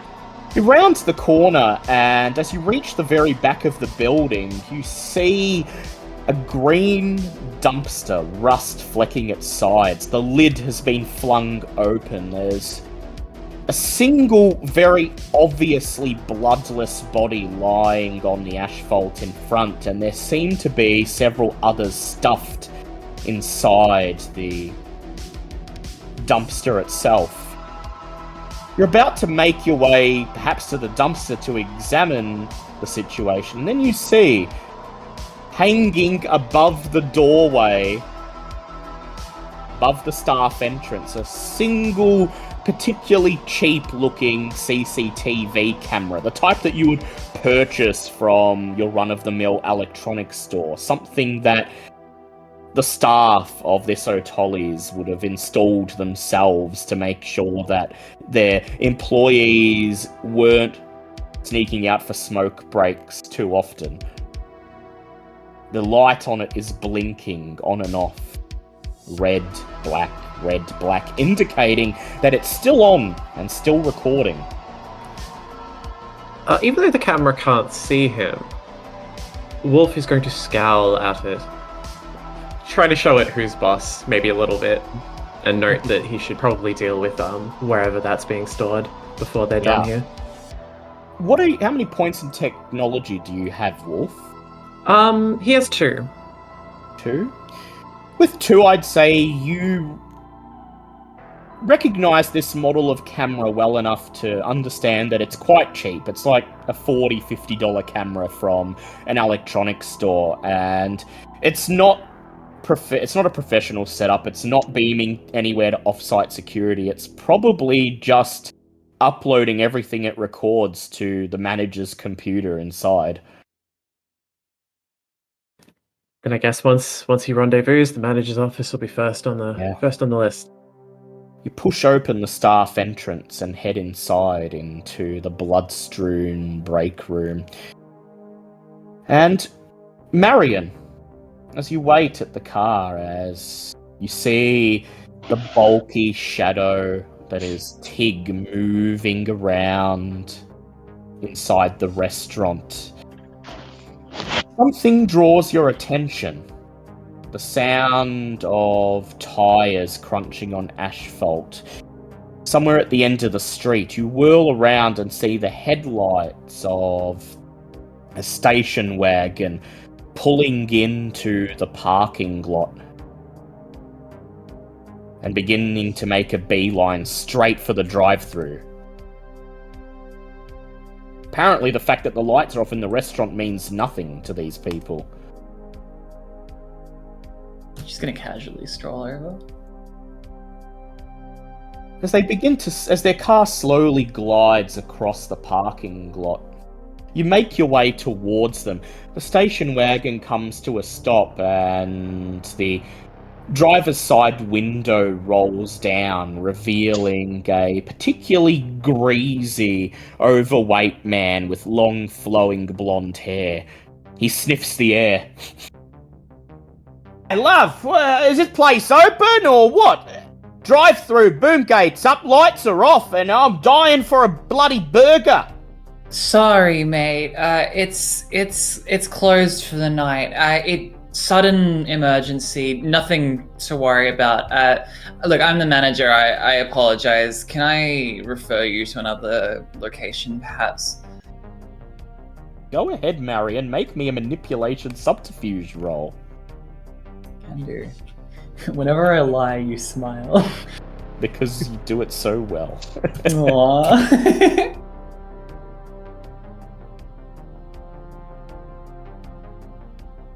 Just 2 on that one. Past 10 in the evening. Fuck, I don't suppose it's just the ice cream machine broke down. If only. I really do wish.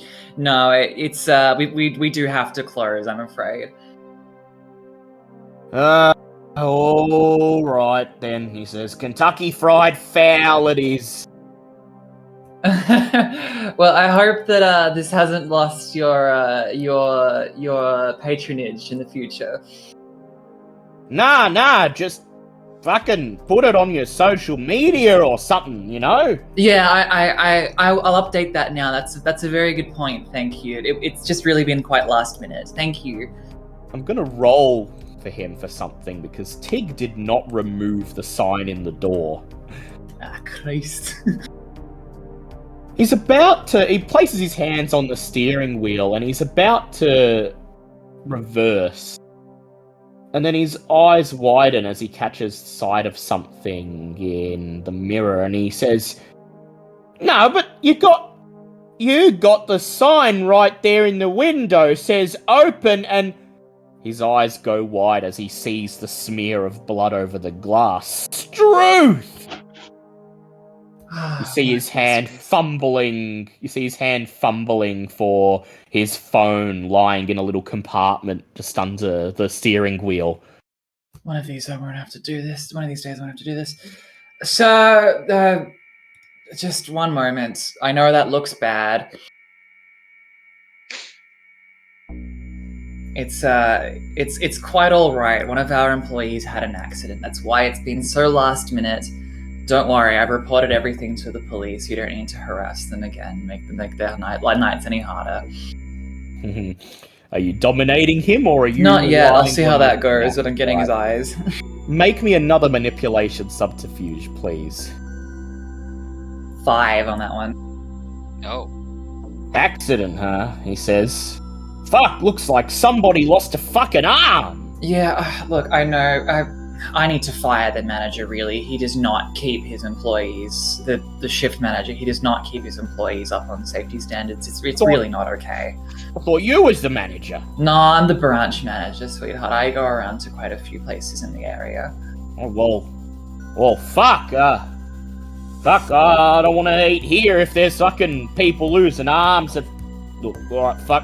I hate the new bloody tornado they got at the fucking Kentucky Fried Fowl, but I guess I'll make do, he says. Thank you for your time. Thank you, sweetheart. And seriously, forget all about the blood. His eyes glaze over as he winds up the driver's side window and the station wagon begins to reverse back out onto the street. You see it linger for a moment, as if he's unsure where he's meant to be going, trying to remember why he was here in the first place. Then the headlights turn on again, flooding the parking lot with light, and the station wagon rolls down the street, disappearing behind a cluster of buildings. Oh, that could have gone worse. Cat, inside the store, you are crouching, hiding, remaining as still as you can in the shadow cast by the meat locker door. You can hear the footsteps, you can hear someone moving around the restaurant floor, you can hear someone pushing open the staff entrance, creeping through the break room. In a matter of seconds, they'll arrive in the kitchen. You're confident they won't see you, they won't find you, but suddenly, you hear a voice.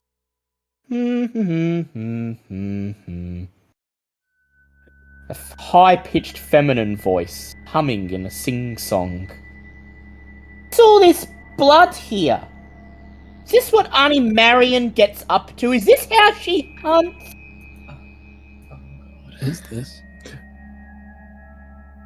Peering out from your hiding spot, you see a young girl, perhaps no older than 7 years old, just strolling through the kitchen, looking around, taking in the sight of the carnage.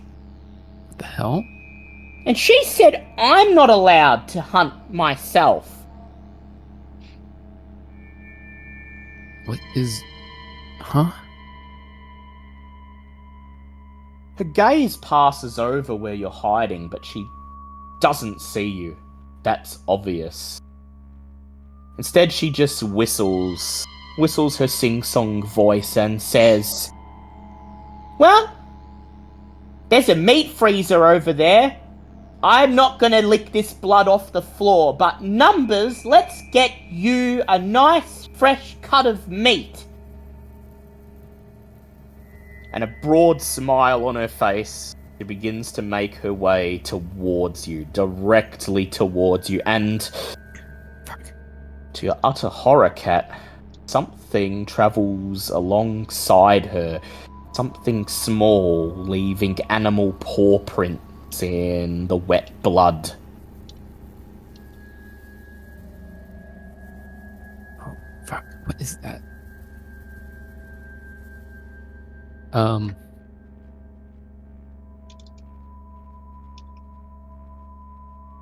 I'm just gonna hope they don't see me. Just gonna stay as still as you possibly can. Go Yep. ahead, make me a composure stealth roll.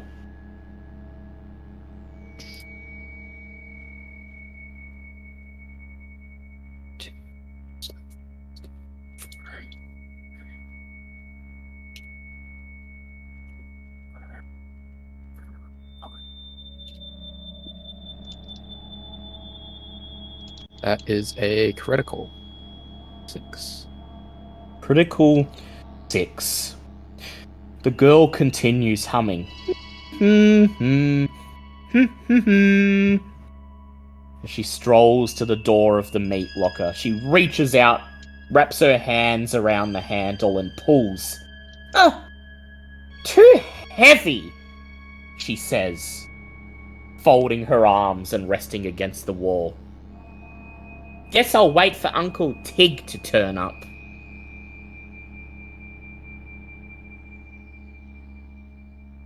As she leans against the door, the unseen thing following her leaves yet more paw prints in the wet blood. And then some of the dust caked onto the meat locker door is brushed away, like a cat brushing its tail in question mark shape against the surface as it walks past. So Tig, you're checking the bathrooms. Go ahead and make a wits plus investigation check for me. No penalty because you have Eyes of the Beast. Investigation. Yeah, I'm entirely good at that. I left the Bible I believe at you. home, though. Total failure. Bathroom's Total failure. You push open the bathroom door, and as your boots crunch onto the tiles, splashing in a puddle of water, all you see is utter carnage. There's a chunk missing out of the porcelain sink. The door of one of the toilet cubicles has been wrenched off its hinges. Yet more blood flecks the walls and the tiles, and out of the corner of your eye you see something small and furry dart away into a hole in the baseboard of the wall. Oh. Oh, shit. Oh, no, you don't. I am going to Feral Whispers. Go ahead, rouse the blood. I'm going to get hungrier. Should I roll it? you're going to get hungrier. Go ahead, roll it, and we'll see. We'll see, because this animal's quite rightfully very terrified. Well, 3 successes should probably do something. Little glimmers, little tiny pinpricks peer out at you from the mouse hole in the wall, and you can just make out the shape of a single little grey mouse there, trembling, cautiously watching you approach, looking as if you make one wrong move, if you move too suddenly or come too close, it'll just turn and dart away into the darkness. My hand goes into the pocket, and an ancient pack of Tim Tams gets unwrapped. The mouse doesn't move. It doesn't react to the unwrapping of the plastic in excitement as you would expect it to, but instead it just remains transfixed on you, cautiously watching as you raise your finger to your mouth, shh, and lower the pack of Tim Tams down on the floor. I just want to know what happened here, then I'll be gone. What happened here? The mouse's eyes dart between the chocolate biscuits and you. It trembles again, and a rush of fear, of abject animal terror, rushes through your mind. A girl, a woman, a human, but not a human, gliding through the restaurant, unseen, gliding through the restaurant as if it was her own domain, as if she had every right to be here, sprinkling orange powder in the deep fryer, in the refrigerator, in the air conditioner, in the sink, in the bathroom, whispering unknowable things under her breath as she went, blood to cast off, blood to cast off, blood to cast off. Before the mouse departs, it tells you that as the chaos broke out, the girl simply surveyed it, her face twisting into a wicked smile, and before she disappeared into the night, she whispered, "Deal with this one, Samantha." I pause the mouse's memory and scroll down a bit. Is she wearing an upside-down cross around her neck? The mouse just nods. Tig sighs, does his best not to roar, then carefully eases back from the Tim Tam and leaves. The mouse Alright. is already gone, disappeared into the darkness, leaving the Tim Tams uneaten. Tig will check the other bathroom for formality's sake, just to make sure that nobody's in there, then head back to the Much kitchen. the same condition as the others, and as the other one, although no petrified rodent this time. And as you head towards the kitchen, you find yourself passing the break room, just in time for the staff entrance to be flung open and for Wolf to step inside. Once he sees it's Wolf, he'll point the shotgun away. Andrea's been here. Andrea. That would explain a bit, wouldn't it? She sprinkled orange powder all the fuck all over the place. Don't know what it means. I got a few locations from a mouse. Yeah, there's a Just solid going through- rock of the stuff at the drive-through entrance. Why? Anyway, I cleared the front. Only thing left is the back. I think she's long gone, but I got to make sure. And then we got to start cleaning this up. It's like some kind of ritual. Tig says loudly, probably loud enough to be overheard by anyone lurking. Some kind of ritual. I'm damned if I know why, though. Maybe Mary How many will have some corpses? insight. I haven't counted. I've been focusing on clearing. And Tig Wolf is kind of moving toward the kitchen. Rubs his forehead at the concept of not counting the corpses. As you make your way towards the kitchen, you're utterly surprised when Flick's voice rings out. Uncle Tig, I can't get the door open! Flick, what's your favorite game system? I like the one with the 2 screens. I had that when I was a baby. There Wait, was why one is you Flick said you here? broke in the basement. What was it? Out of character to the PSP. Yeah. Out of character, she's talking about the DS, but she also has a PSP. Yeah. What year is it? It's 2021, but How neglectful is Marion, this poor girl? Flick is from the type of family Couldn't That afford would- something modern.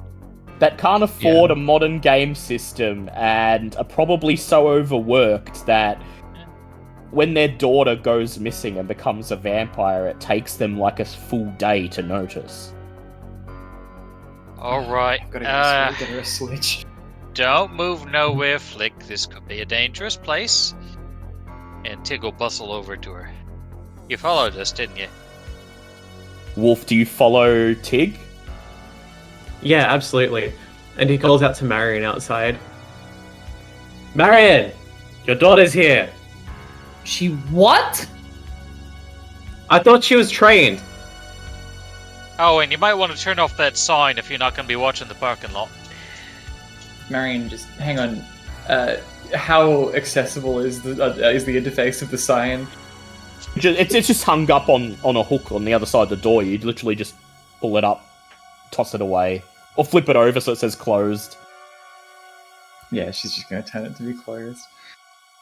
You meet up with Wolf and Tig in the kitchen, taking in the scene of carnage and blood and terror, and you haven't yet spoken to them about what they found, but it's obvious to you something really fucked up happened here. But that's not what you're concerned about, Marion. What you're concerned about is Flick standing in front of the What meat are you locker, doing arms here? folded.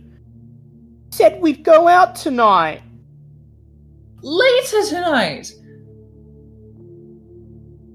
We can do that, but we've come to a very... Got into the back of Tig's ute with the doggies. I thought you were going to have fun without me. I'm sorry, this isn't Sweetheart. exactly fun. This is work. It's You very see? important work, and it's very dangerous work, sweetheart.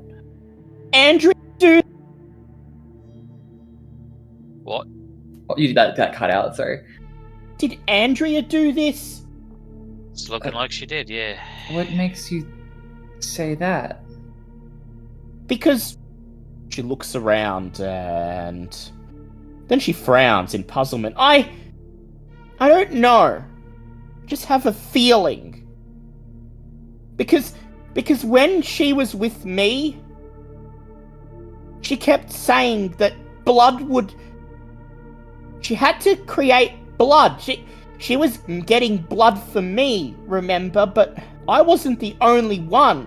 She had a friend. She said his name was Castos, and she had to get blood for him. And she said he wanted lots of blood, far more than I would ever need. There's a guy at the back. Looked like a bit of a drifter. He was mumbling something about Castoff as well. The mouse said that she was saying blood for the cast-off. What did you do with... Alright, Flick. Get behind your Auntie Mary in there, and I'm gonna open that meat locker door, okay? Could be something dangerous in there. Be careful, because Numbers says there's someone hiding right there. Oh god, it's a new coterie. That's on the first day of the tutorial campaign. And she points right at the little shadowy corner just beyond the meat locker where to be fair, she hasn't seen Cat, but Numbers has. Tig Wolf is immediately bringing points out the his shotgun that way. Yeah, Wolf is drawing his dagger as well. Marion has drawn her sidearm. Cat. And they throw open the door and Firearm. come out blasting. No, it's not a blasted. Marion also moves And then Flick behind her. Alright, mate. Unless your name happens to be Andrea, you come out right now. Right. I'm gonna put my hands up and become visible. Suddenly, Cat blinks into view, and you see an utterly broken, traumatized-looking young woman wearing an Otolli's uniform, absolutely drenched in blood. Listen. I don't know what. God. What did you see? I killed him. I'm sorry. I don't know. I was in the dumpster. Marion looks her directly in the eyes Tick and scrutinizes uses her as well. mesmerize. And nods. Go ahead, make a rouse check for me, Marion. Yeah, she's just gonna say, "Tell me everything you know, clearly and calmly," and I get hungrier. Yeah, so as this woman looks into your eyes, Kat, and she calmly but firmly says, "Tell me everything." It's like you have no control over yourself. Suddenly, your mouth is open and you're recounting everything. Taking a break, lighting your cigarette, seeing the woman wearing the upside-down cross stepping into the alleyway, seeing the way she looked you up and down, at first in the way that someone looking to pick up would check out their options, but then more predatory, more monstrous. When she flung you against the wall, when she sunk her fangs in, when you awoke in the dumpster, when you pulled the corpses off you, when you found Eddie in the office, all leading up to now. "You're like us," says Flick, the little girl. She looks over at Marion. "She's like us, isn't she?" That's right, honey. Seems to be the case. Tig lowers the shotgun. You just had the worst night ever, didn't you? That's putting it lightly. First All question. Who are you with? Like, Are the Arnoks expecting you? Wait, did Kat mention eating anything? Yeah, she mentioned feeding on Eddie. "You're a vampire," says Flick with a broad, shit-eating grin on her face. Flick, folding we her Yes, don't well use done, that Flick. word. What? Marion rubs her temples and she says, "We really prefer the term kindred." Yes, we're all kindred here, Flick. Vampire? It's a long story. Listen, is there anything in that meat locker you know of? As far as you know, Kat, it's just burgers? meat. Burgers, It's the yeah. only thing I ain't cleared, so I'm gonna clear it now, so you... don't try nothing, stay right there. Okay. And Tig goes and pulls the meat locker door open. And as Tig pulls open the meat locker door, I would ask him to go ahead and make for me a Dex Firearms or a Dex Athletics roll. what's in there? Let's see, how good am I with firearms? It's been a while. I'll go for athletics. Yeah, Wolf will bring up the rear. 2 successes. 2 successes. Wolf, Marion behind, weapons drawn, waiting. Tig grabs the handle and wrenches the door open. A shadow moves in the darkness and a meat cleaver gleams in the moonlight as a terrified teenage girl with frazzled red hair launches herself towards you. Ah! You step out of the way. Her meat cleaver cuts the air and she tumbles forwards onto the tiles. "Get away! Get away!" She screams. Marion, could you put her out, please? Settle down. You gonna do this the blunt hammer way, or the... Absolutely, she's very tired and she does Yeah. not get hungrier. Let's not get hungry. As Tig grabs her by the shoulders, you look into her eyes. Calm down. She gasps once more and stops, pulls herself up into a seating position against the wall of the kitchen, the meat cleaver still clasped in her hand, still trembling. She looks around, taking in the sight of you, and then her gaze lingers on Cat. Cat? Cat? Who are these people? What's going on? I don't know. All right. Wolf Marion? steps forward and asks a very important question to the woman. How much of that did you just hear? Voices! I heard voices, I heard footsteps. Something. I heard the word vampire, but. Forget you heard the word vampire. Nothing, she says, her face sinking. All right. Look, love. I'll take you out. You come with me. He says, pointing to Cat. You come with me too. He says, pointing to Flick. Marion, there's some orange stuff that needs looking at. Wolf, you need to start cleaning. I'll go scrub. We'll go take her out the staff entrance so she don't see nothing else that'll get her worried, okay? Let's get moving. The girl looks over at Cat, and she says, Who are these people? Are they here to help us? I think so. I don't know. You have. I would suggest you do as you're told. Tig rolls his Okay. eyes and glances over to Marion and Wolf. Actually, should I put her to sleep? That's probably for the best. Yeah, Tig punches her in the back of the head gently.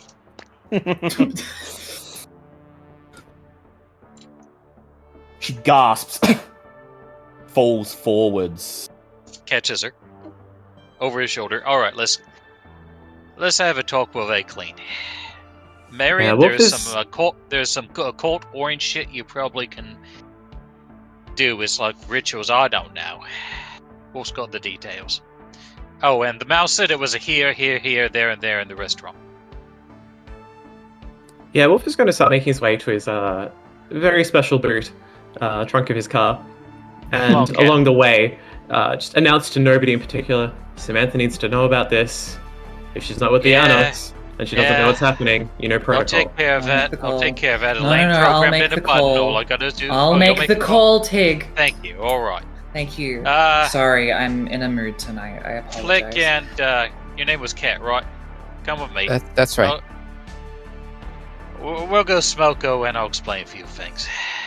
So, Cat, this huge bear of a man and this creepy little girl lead you out of the kitchen. They lead you past the break room and out into the alleyway where this all began. The dumpster's still there, the bodies are still there. And then the little girl peers into your face and she says, "You're dead, just like they are. But you can still move and talk and walk around." Yeah. I think so. You're a vampire. We don't. You I- drink A A blood. voice from across the parking lot says, "Stop it!" Only we don't use that word in public. Cause you know. You keep talking about vampires. That's real? Tig blinks and his eyes go blood red. Then he blinks again and they turn normal. Rio's right. Just like Auntie Marion said, you can't breathe anymore, but you still can if you put your mind to it, and sometimes you have to. Because they have this thing, it's called the mascara, and if you break it, you get in big trouble, and you have to pretend It's- to be a human. I got this, Flick. It's cool. You're doing great. So I'm gonna build on what you said. You are doing great. Look, number one rule about being a kindred, and you're not supposed to say vampire in public. Number one rule about Okay. being kindred is that you can't let mortals know that kindred exist. Okay, Because if you do, you gotta clean it up. I see. And that's what we're doing. Wolf wrong. yells out from across the parking lot, and if you don't clean it up, I clean it up, and you don't want that. No, most certainly. Yeah, this mess in here, this is something that would get other kindred hunting you because it puts everyone at risk. But you're not the one who caused this mess, not your fault. It's a glances at Flick. It's a bad lady named Andrea who did this. Yeah. Yeah. She did it to me too, says Flick. The- And now I can't see my mommy or my daddy or my brother or my sister ever again. Why is there a kid here? What is this? Okay. So, what you know about take Lewis's voice. What you think you know about vampires? The usual, the garlic in the water, that sort of Okay. thing. Some of that is bullshit, except when it's not. It gets complicated. Some of us, garlic is just like a salt. Others, it burns. It gets weird. Okay. All of us have to drink blood, or else we go slightly insane. At this point, I Marion had- steps out of the restaurant, and she's just saying, "Okay, you take care, Samantha. Okay." She hangs up the phone. She just like rolls her eyes.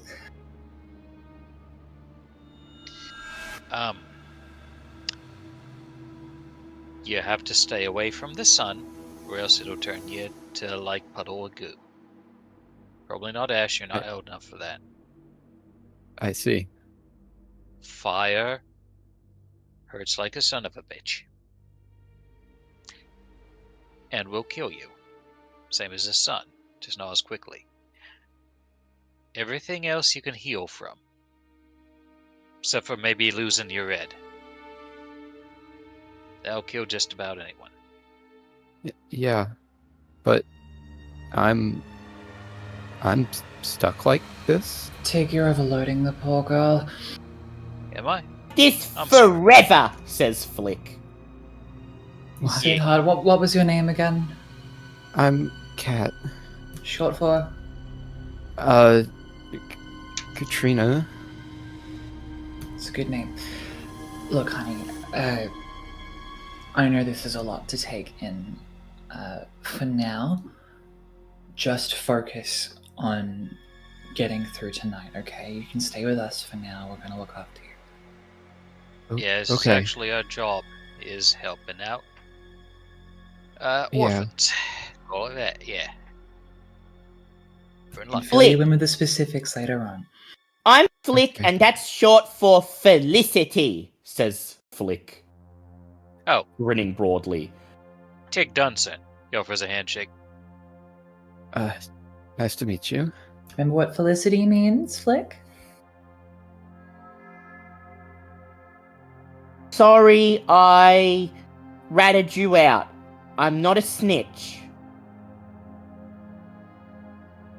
Okay. In this case, it was the right thing to do, Flick, so thank you for that. I think I'm gonna need a change of clothes. Yes, you are. Actually, I don't have my car.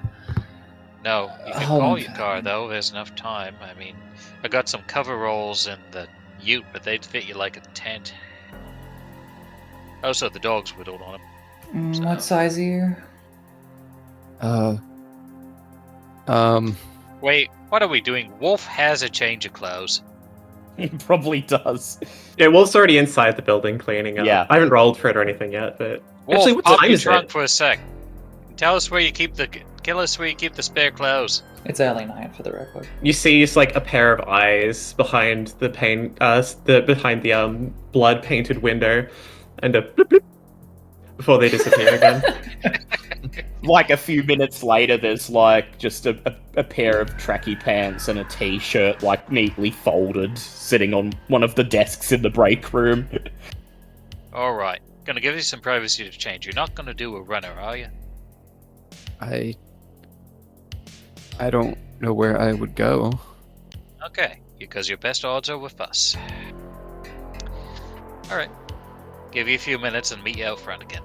So I will say that as Marion called Sam up on the phone, did you inform her that there is a fledgling here? I did not. You did not. So she would have responded by simply sighing. Now it was about time. I have arrangements I need to make. Keep me abreast of the situation. Plan there being that Marion is probably going to say that they found her after the phone call. Yeah, when you next meet Sam in person, which is fair enough. She was obfuscated, so Yeah. it's a good lie. Actually, Tig will mention to Marion while Cat is changing. For the record, she was found on Anna turf, so she don't have to go through that camp shit. Unless she wants to. That, yeah. It doesn't have to be presented to the prince. At least you don't think. Yes. There's one small blessing out of this situation. So, Wolf, I presume you're going to use your rush job. Absolutely. I can only assume there's like 20 corpses that need to be dealt with. Yeah, and a shitload of blood. So, Wolf's already got his gear out of the boot of his car and just sort of eyes the others, telling them to start getting to work. Oh, we're pitching in. And Oh no, Wolf will do it all on his own. They'll be in the way. All right, I'll ask Wolf to roll me a composure or resolve plus, shall we say, investigation or stealth to clean this all up. And you may add your celerity as extra dice using your rush job.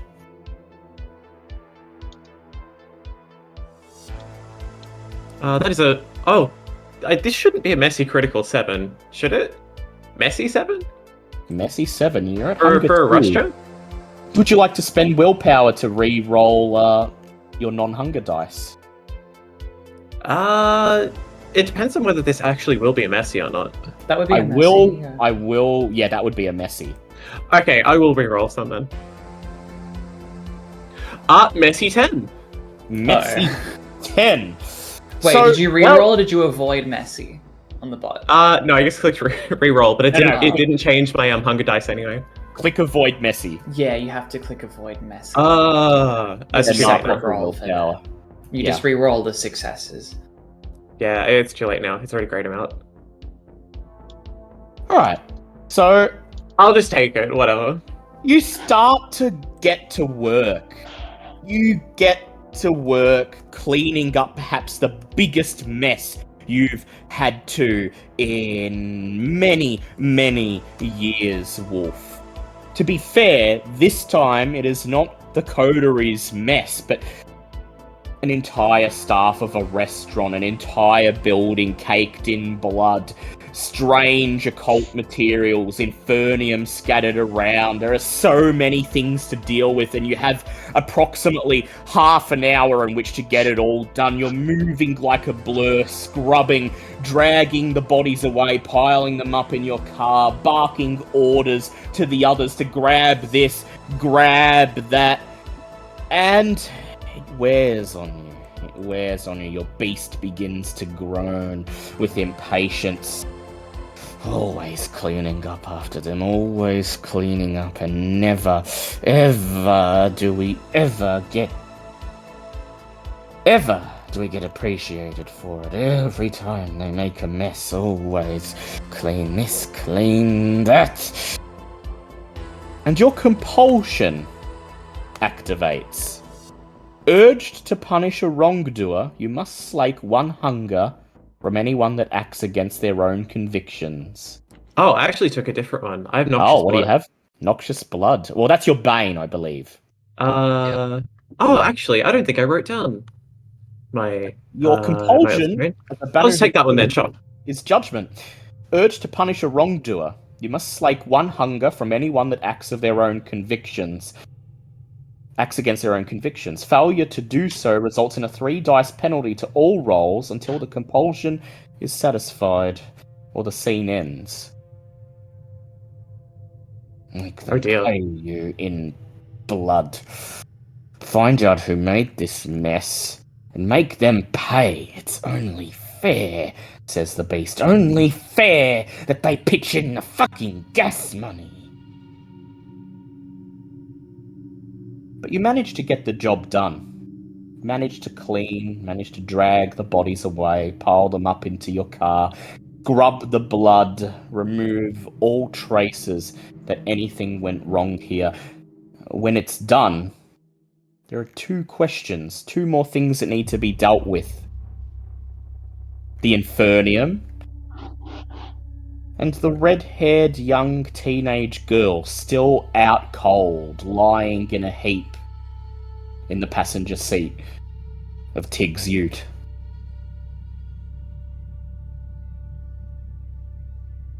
I can drop her off at the hospital.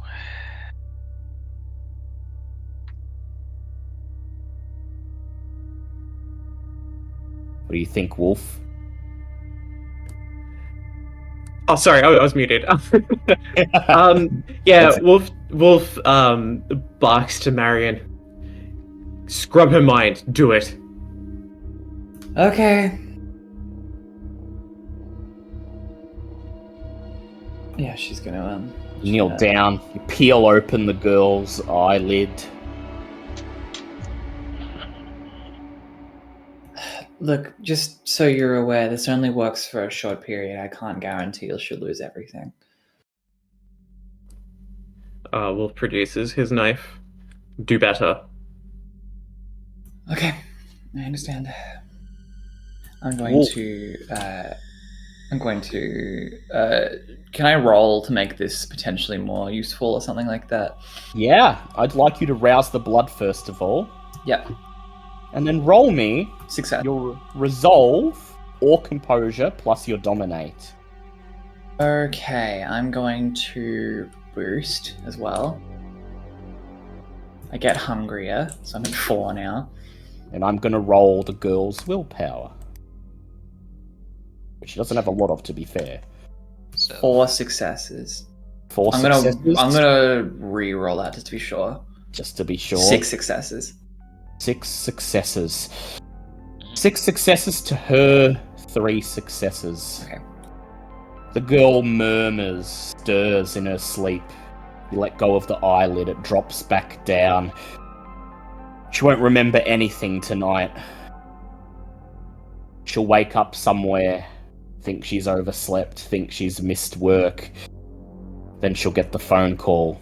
She'll get the phone call tomorrow. Something horrible happened. And by some twist of fate, she wasn't there that night. Wasn't there working when she was supposed to be. And managed to avoid a horrific fate.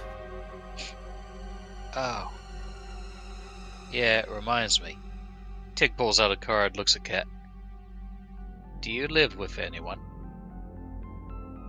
Not right now, no. Okay, that's good. Is anyone likely to get worried if you go missing for a few days?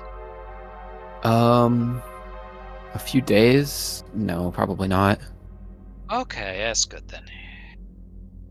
Tig, I will say that with your 3 successes on your feral whispers, you were only able to procure one particularly hairy rat. It managed to dart out from one of the garbage bags in the back alley and try as hard as you could. Couldn't seem to draw any other animals. That strange sense of dread in the air, the smell of blood still lingering even after Wolf's managed to clear up. Yeah. Mid-conversation, Tig says, "Oh, hold on to Cat." Bends down, scoops up the rat, and fangs it. Draining it dry. And you have animal succulents, don't you, Tig? So Sure you do. do get the full 1 hunger from that rat. But all the other animals have made themselves scarce. This rat somehow felt the compulsion, fought against it and against its own best interests. Decided to answer your call. We can eat animals too, they just taste like shit. Just so you know. You dangle I the see. bloodless rat in front of Cat for a moment and then plunk, drop it into the dumpster. You got any more questions at the minute? I don't We think got a so. little time to kill. Alright. Well, if we're done with this, I need to dispose of all these bodies. Okay. And then we should meet up with Samantha. That works. I'm going to drop her off at hospital. I point at the Reddit. And then, you got like an apartment or something? Yeah. We're gonna swing by there real quick, and you pick up anything you'll need for a few days. Okay? Okay. Computer, phone, whatever you need. As you make your way towards the vehicles in the parking lot. I'd like everyone to make a wits awareness check for me, please. Oh, my best roll. Including you, Kat. Would you have more hunger dice than the actual pool? 2 successes on that, actually. Your successes? Oh my good god, a messy 7 from Wolf. Oh, I'm 4 not going to apply the successes. messy on that, though, but It's I just will a apply wits the crit. awareness, yeah. Heroes feeling He's already got his compulsion going on. Listens lethally. I'll apply the messy in flavor. Wolf, you're on edge, and when you, like everyone else, catch a flicker of movement in the tree line along the edge of the parking lot that separates the O'Tollies from the laundromat next door, your knife is out, drawn, and you're ready to defend yourself as a large, black, mangy dog comes bounding out of the trees. He stops for a moment, bares his teeth, just enough to show that he means business. And then he slowly shifts. The fur parts, the skin twists. And Bunyip emerges. Oh, His eyes narrowed. He takes in the sight of each of you. Has lingering Marion met on Bunyip? Tig. You have not met Bunyip. Yeah, I thought not. His eyes narrow on Tig. What's going on, fish fucker? I've been in the trees last 20 minutes. Seen this? Fucker dragging bodies around. Clearing up blood. They rant on tonight.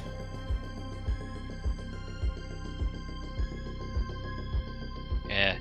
So Marisol decided that it'd be fun to kill everyone in there and do some sort of occult ritual thingy. We're Cam covering it up. shit. Probably not. No, not Cam. Ever hear of a fucker named Andrea? Can't say I have. But I'll bring it up at the rant tonight. If you want me to. Might be bad. We don't know who she's working with. He looks over at Wolf. Put your knife away, you weedy fucker. It'd make you eat it, I'd do it. Wolf mumbles something about making him eat it, and very delicately places it back in its sheath. Tig, are you going to introduce us? Oh, sorry, this is me, Sawyer Bunyip. Ah, charmed. Marion. Yeah, you heard them legends about the black dog out west, that's it. Can't say I have. Good to know her. I know you, he says, snarling. Hecata, play with fucking corpses and sit in your fucking boardrooms. Think you're getting the real work done. Well, it's me and mine keeping you all safe from the claws of the bloody lupines. So tell me, he folds his arms, this Andrea, if she thought knocking off our rant spot, leaving a nasty surprise for us was a good idea, and she ain't Cam, then why shouldn't I bring her to the Baron's attention? That's actually a really good question. Anyone got any thoughts on it?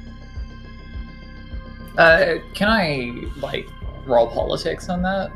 Yeah, you sure can. Go ahead, roll me an intelligence politics.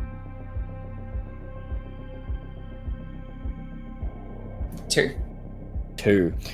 So, Bunyip is a gangrel. He's not exactly subtle, he gets right to the point, And you get the impression, if he were to mention Andrea and what she did at the rant, he's just going to blurt out, "Some fucker called Andrea thought she'd knock off our rent!"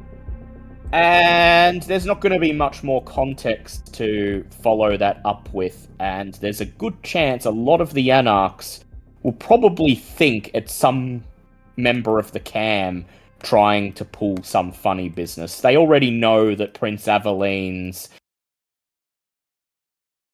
on the brink with everything going on in Melbourne, and they're just as tense. Well, Tig, you're going to be at the rant tonight, yes? "Ah, yeah?"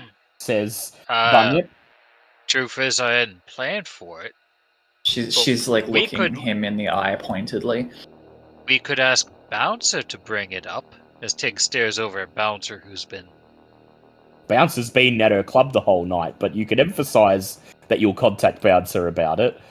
I mean, I can bring it up if you want, but you know I ain't much of a public speaker. But with Bouncer backing me up, yeah, we could bring it up. That's why you was here appreciate then. it. That's why you stumbled on all this. You came early to the rant. We did come I early to the understand rant. it.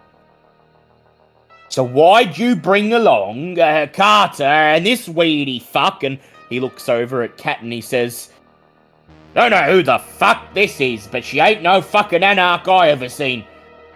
Well, What? we're a coterie, if you weren't aware. Honestly, Simple as that, really. truth is, I don't like going nowhere alone. We got jumped by a Lupin a few months back. Yeah, Just rolling down steps. yeah, I'd believe You're right, they're worked up, and I don't know why. Worked up. Tig, would like you to go ahead and make me a charisma persuade check. You may add your Anarch dots. Well, that's good, because I don't got much of anything else. Here, my mighty 3 dice.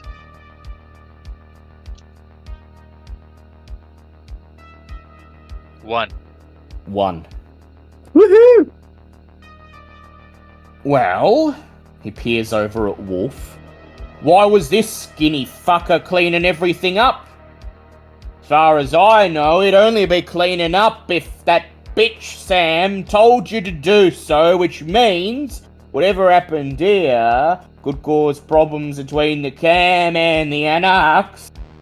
So somebody's Whatever not being happened here would right. cause problems with the Masquerade, which serves all of us. Wolf makes a habit of keeping things clean and tidy so that it doesn't come to bite us in the ass. Right. So in the interest of cooperation, I bring this Andrea to the attention of the Baron, and then we've got Anarchs and Cam gunning for her. Unless there's a reason why the Hecata or the Cam would not want the Anarchs to know about this. I couldn't care less.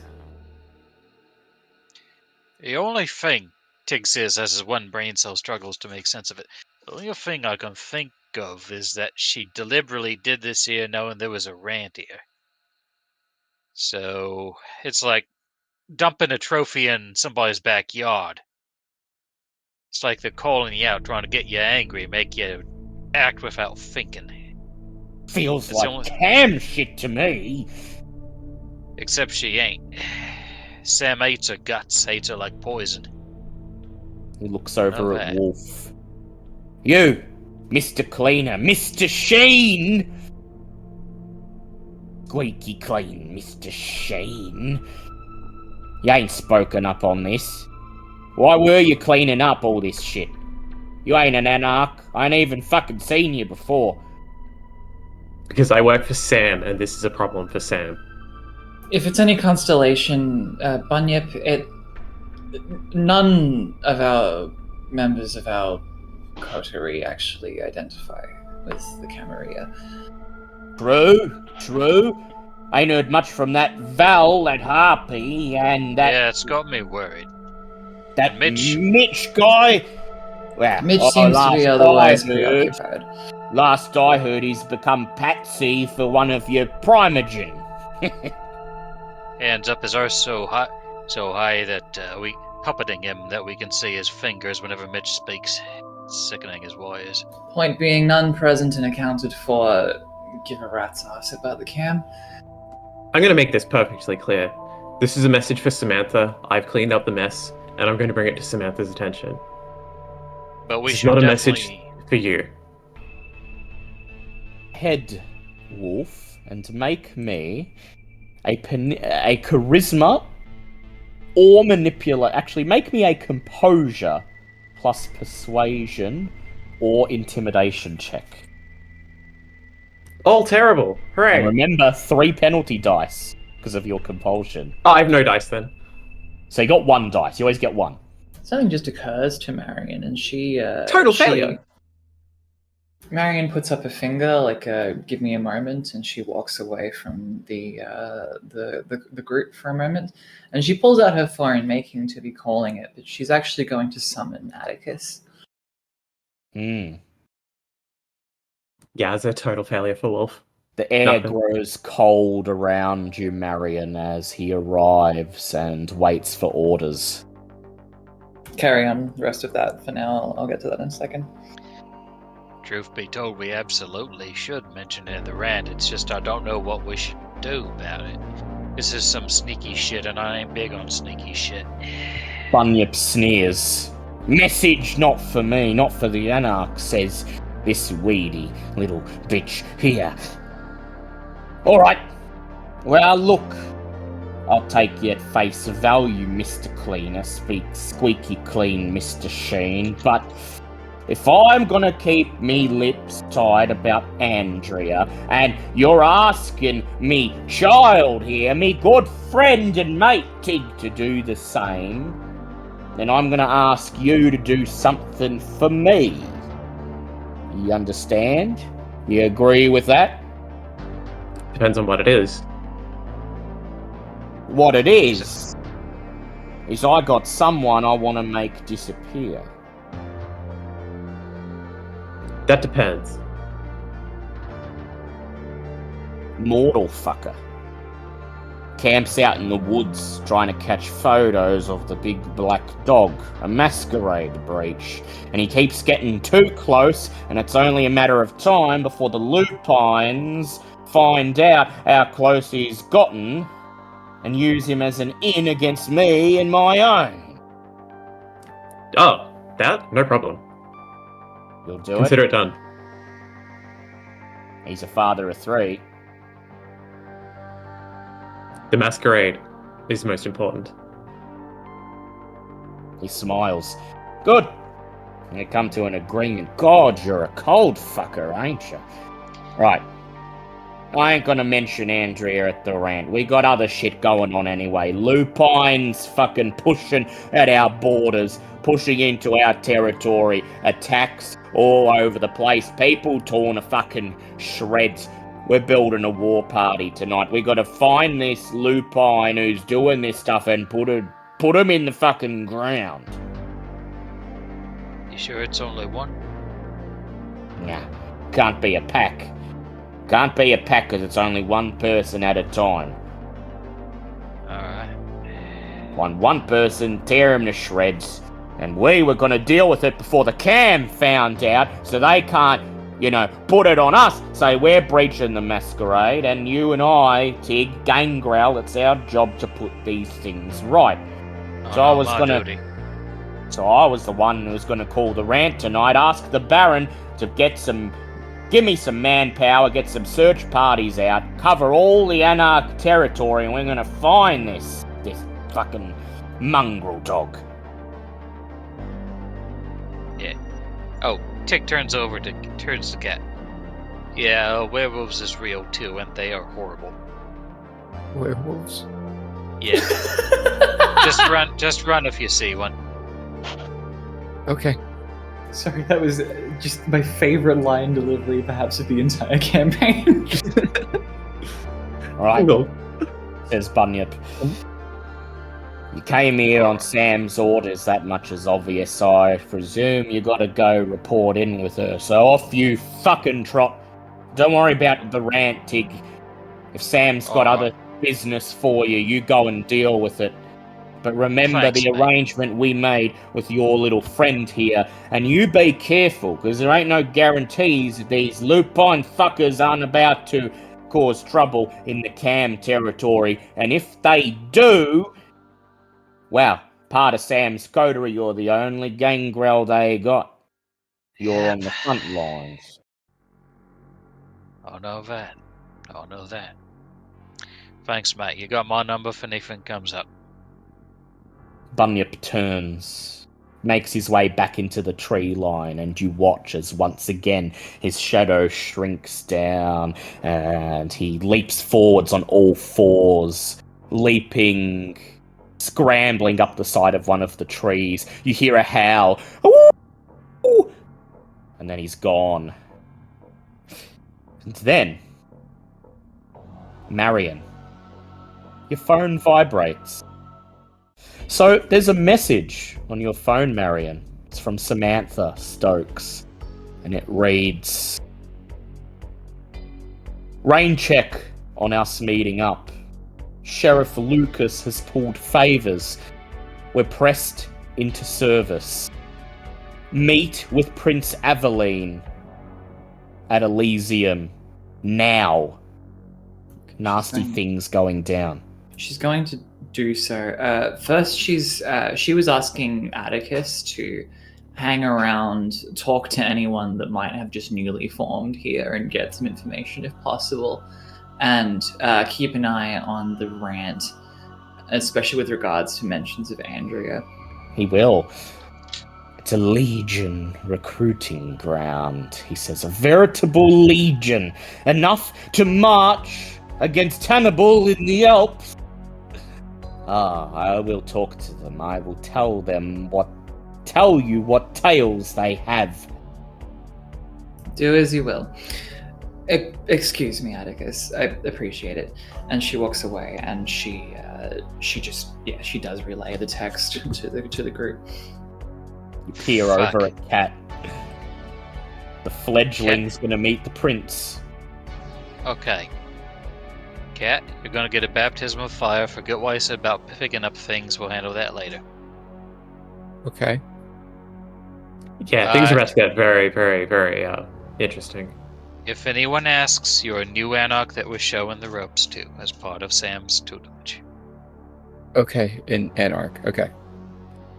Yeah, you work for Sam. That's very you're on the bus. important, okay? You are an anarch. For Okay. now, anyways. We can switch it later, but for now, it's easier if you do that. Don't fuck that one up, okay? Things are about to get interesting.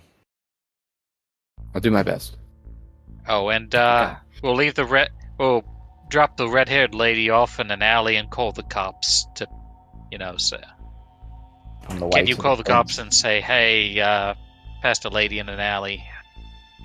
She'll be I think fine. she's in trouble." I Yeah. promise. 11:30 at night. You have a fledgling who's just experienced the worst night of their life, and now you have to meet the prince. Something's going down. And that's where we'll leave it for tonight.